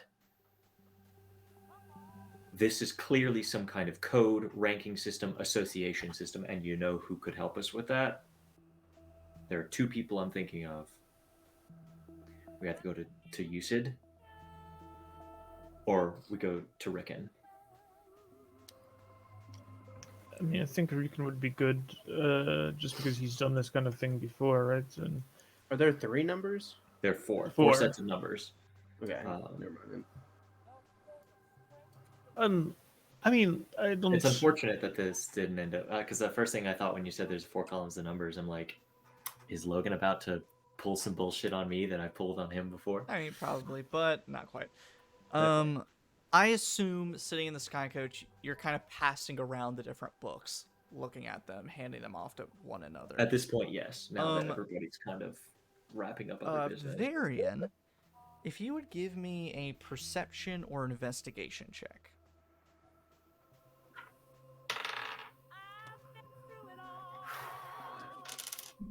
I like the background music of the stream, by the way. Thanks. The eeriness. Kind of creepy sounds. Oh, 21. Varian, something you notice about these books after dealing with several, like, you dealt with a poison needle magical thing, and you've heard Ithronel has a bit of magic. These books are very analog, done very off the grid as far as magic is concerned.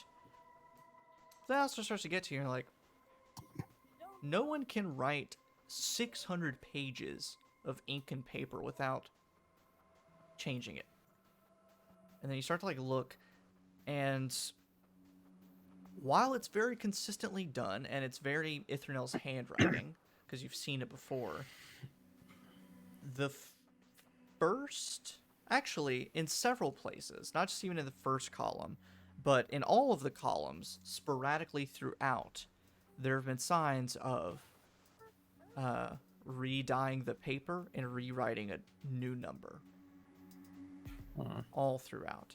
And where you notice it the most is especially in the 4th column. And looking at your own uncle's name and line, the 4th column has probably been dyed and repainted dozens and dozens of times. So it's not just it's not a static thing, whatever this is. It is constant upkeep and updating of numbers. But one thing that hasn't changed is most of your numbers. They've all been the same since whenever it was initially written. Even variants? Variants, you have in the 4th column, your number has changed to become 10. And the 3rd column has been changed to become 5, whatever it means. Was it 19510? Yes. 19510.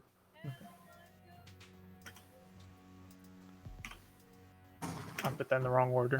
And as far as numbers changing, most of you have stayed stationary as far as the 1st and 4th columns, but most of your 2nd and 3rd columns have been changed to their current numbers. So those are seemingly frequently updated, but for some others, it's almost the opposite. Which is a little bit strange.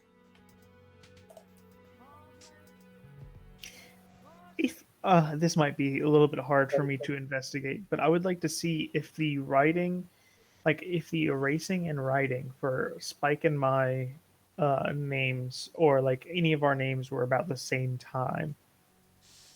Because Spike and I have 1-5 as the beginning, or the 5 is the second number. So I want to see if that happened at the same time.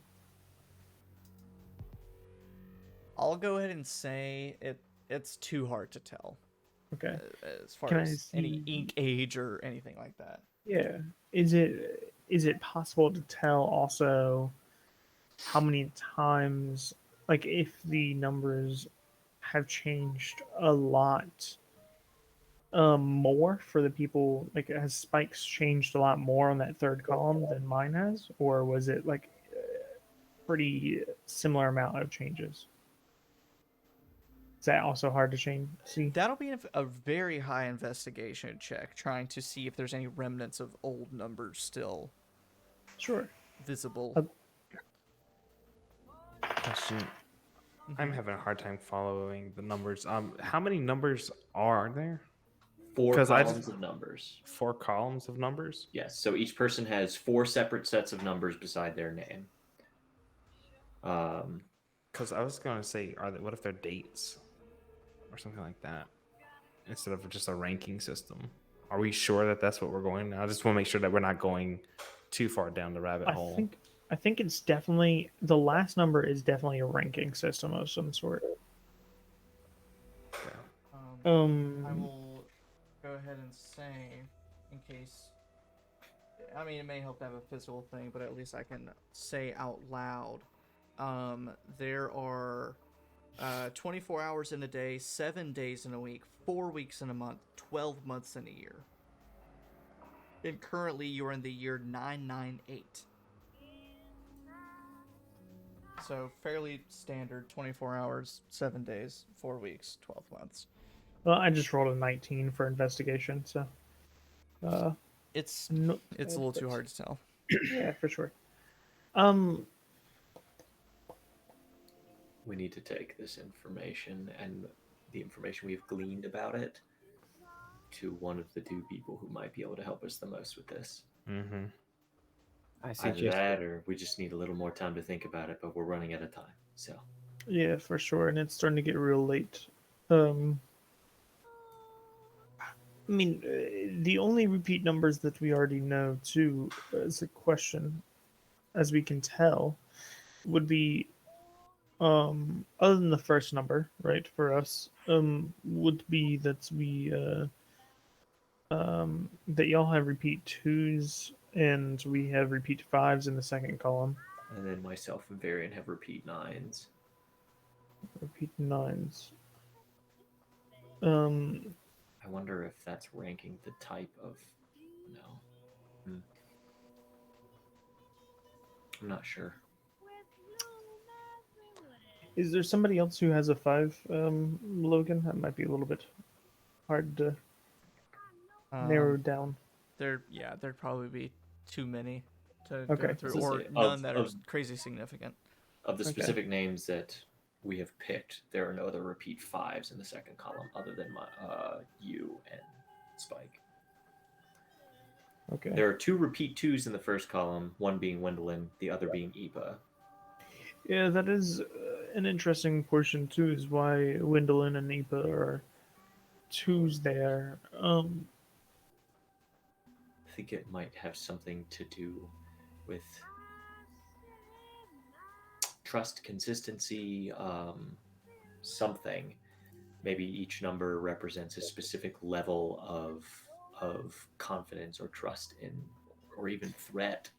I mean, what are we trying to gain from this particular ranking, right? Like, if we find out what she's ranking things, like, will it change anything for our time at the party? Austin, make a wisdom check for me. Just plain wisdom. Plain wisdom. That is a 12. 9 plus 3. When you speculate out loud some rank of trustworthiness or reliability or consistency, you feel convinced. Your gut seems to back you up.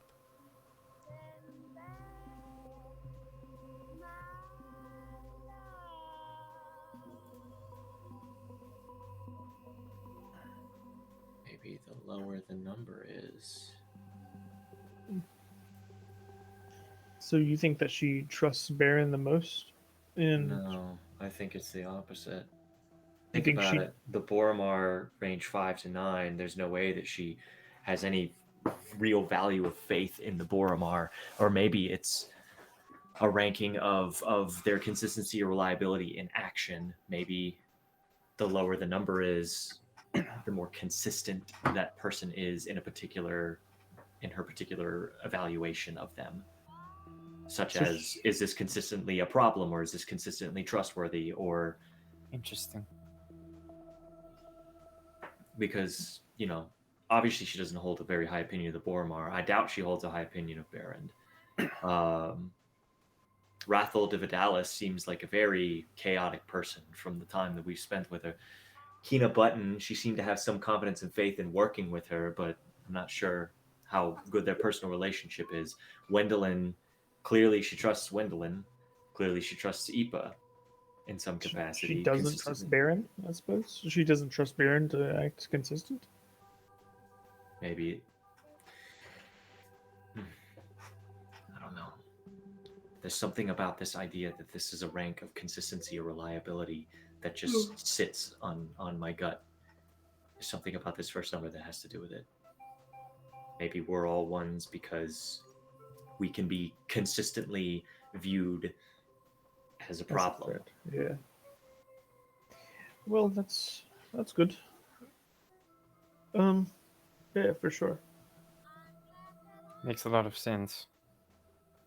Just how the numbers sit, whether it's a numbered ranking or if it is assigning a particular category. Maybe ones are people that are a threat. Maybe twos are people she can trust. Maybe 5 through 9 are something else. Like for the Boromars, maybe 4 is someone that she can confidently work with. Maybe 10 is someone that she despises because they're consistently horrible or something. I don't know. I don't know your uncle very well, but I doubt that she has a very high opinion of him. And what is something you think that Baron would have more of for the second? And I mean, why does Baron have more second column? That's a great question. And speaking of your uncle Varian, you sort of get pulled out of this whole numbers discussion for a moment and lean toward Donavan, ask what time it is. And you guys have been sitting here for a while, and it's getting close to 3:30 in the morning. And you have class in just a few hours. And then you start realizing I recall in the last session you had made mention to try to go to your uncle's house and snoop around to see if something was there before the party and do all sorts of stuff to get prepared for this gala of politicians. But you have class in the morning and it's late for everyone who needs sleep. Yeah, I think it's time. Let's take the night or the morning and try to figure out some more stuff. But let's get some rest. Yeah. Alternatively, some of you could stay up and try and crack the code. Oleg, could you do me a favor? Yeah, I have 4 days to live. Why not? Could you drop me off at Rickon's apartment? Sure. I'll do favors. Sure. I'm gonna sleep, but everything else that I have goes on hold now. I'm a little invested. I'm gonna work with Rickon on this in the morning. See what we can sort out. I was gonna say I don't need to sleep. I could help you out too. Yeah, that'd be great. Also, question for Logan. Yes, sir. This is a little kind of not related to what's going on here per se, but kind of related to what I brought up earlier about darkness. Would the light from the Sunblade be able to break through darkness? I recall you traded the Sunblade. I did. I could possibly get it back. I just need to know if I need to go on that little side quest before the gala. As a note, you do need some sleep, even as a Warforged. You could stay up if you really wanted to.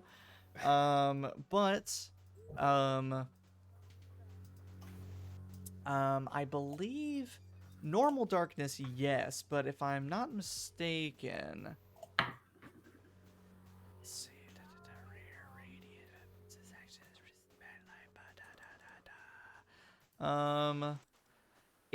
Because it's magical darkness, and for what you recall, Wendeline's magical darkness can typically smother light, but the Sunblade is magical light, so there's a good chance it could break through. All right. Never mind, Cornelius. I gotta go find my sunblade and get that back. No way. Oh my god. Please do. Please do. That's what I'm gonna be working on in the morning. First thing in the morning after I sleep, I guess. Yeah. Oh my god. Okay. So we'll say by the time decisions are made about what to do, come 4 a.m., God. Donavan is going to long rest. Oleg is gonna do a favor and then long rest, right? Mm-hmm. Varian, you're gonna long rest. Yeah. Spike, you're gonna go long rest in your sentry's rest and then go get Sunblade. Mm-hmm. And then Cornelius, you are staying up, however long it takes. I was going to go stop by Rickon's apartment and be like, hey. And then what was probably going to do is going to rest and then get up in the morning and be like, look, we're doing this Well, right that's now. the thing. Long resting for most of you, except for Spike, will be getting up at noon. I'm okay with that. And the gala is at what time? 7, I believe. We've got time. Yeah. I'll sleep. I'm not doing anything else tomorrow unless these people ask me to. Yeah. I'm going to spend the day with Rickon So, trying to crack the code. I'll message you, Xavier, about what to do, since you'll kind of be on your own for the 2 hours to go get the Sunblade, and then we'll pick up tomorrow at noon, day of the gala, and see how you guys prepare and see what kind of code Rickon and Cornelius can crack together. I just would like to let you know that I'm starting to look up code breaking techniques. Fuck you. So with that, we will stop for tonight. I did not expect this to devolve as it did, but it sure did, didn't it? Mm-hmm. And Wendeline's not a total traitor. Sure, whatever. Aw. Told you. Only half told me. I'm gonna also probably go through my notes from my math class because my professor was a friend of mine. He was also very into like crypto analysis, and like that was his whole thing, was like numerical code creation and code breaking. Mm-hmm. So I want to see if I can glean anything from that. I'm now going into full conspiracy theory mode. I hope you know. I'm glad. So thank you guys for hanging on tight for all the D&D math simulator. But what more could you expect from a criminal mastermind? Oof, and only 7 hours to prep for whatever kind of shit she might have in store for you now that you've completely blown her operation. Why do I need to prep for anything? I need to have a gun. That's I definitely knew he was gonna say it. I love it. classic. All right. Okay, consider this, Oleg. There may be other people with guns there. They'll die. Except for us, we'll have guns. Of course, because Actually, I do have a gun that I never use. You remember me talking about that gun that was made out of bones? Yeah, your bone gun. oh, obviously, yeah. Yeah, obviously. I think you should think about the fact that maybe I can bring it, and everybody can have a gun. We can just long range shoot her. Yep. Oh, we call Totally. those snipers now in the field. One of my friends got a 360 no scope. I'll call in an airstrike. We will stop there, and I'll talk with you guys about maybe some mostly I'll talk to Xavier about some downtime stuff, getting the Sunblade back. Sunblade back. Sunblade back. I want my Sunblade back. Sunblade back. And I will maybe talk to Cornelius Austin about some stuff. If Rickon finds anything. And then I may post some stuff on social media, trying to get some some community inquiry about what's going to happen in the campaign. They can determine some cool stuff that will unfold. We'll see. But with that, We should be back here next week. The same. Well, I guess I should announce first. Shadows over Driftchapel is about an hour and a half earlier because now we are not as restricted to certain people's work schedules, so we can start earlier. So we're not playing as late. So people should join us because last week was a huge thing. And it will that be is a really shitty Sharn catchphrase. huge. And then this week it'll be resolved. So please tune in this Friday a little bit earlier at 7:30, just like Sharn Nights, because Sharn Nights next week, same Sharn time, same Shard place. Sharn. Wow.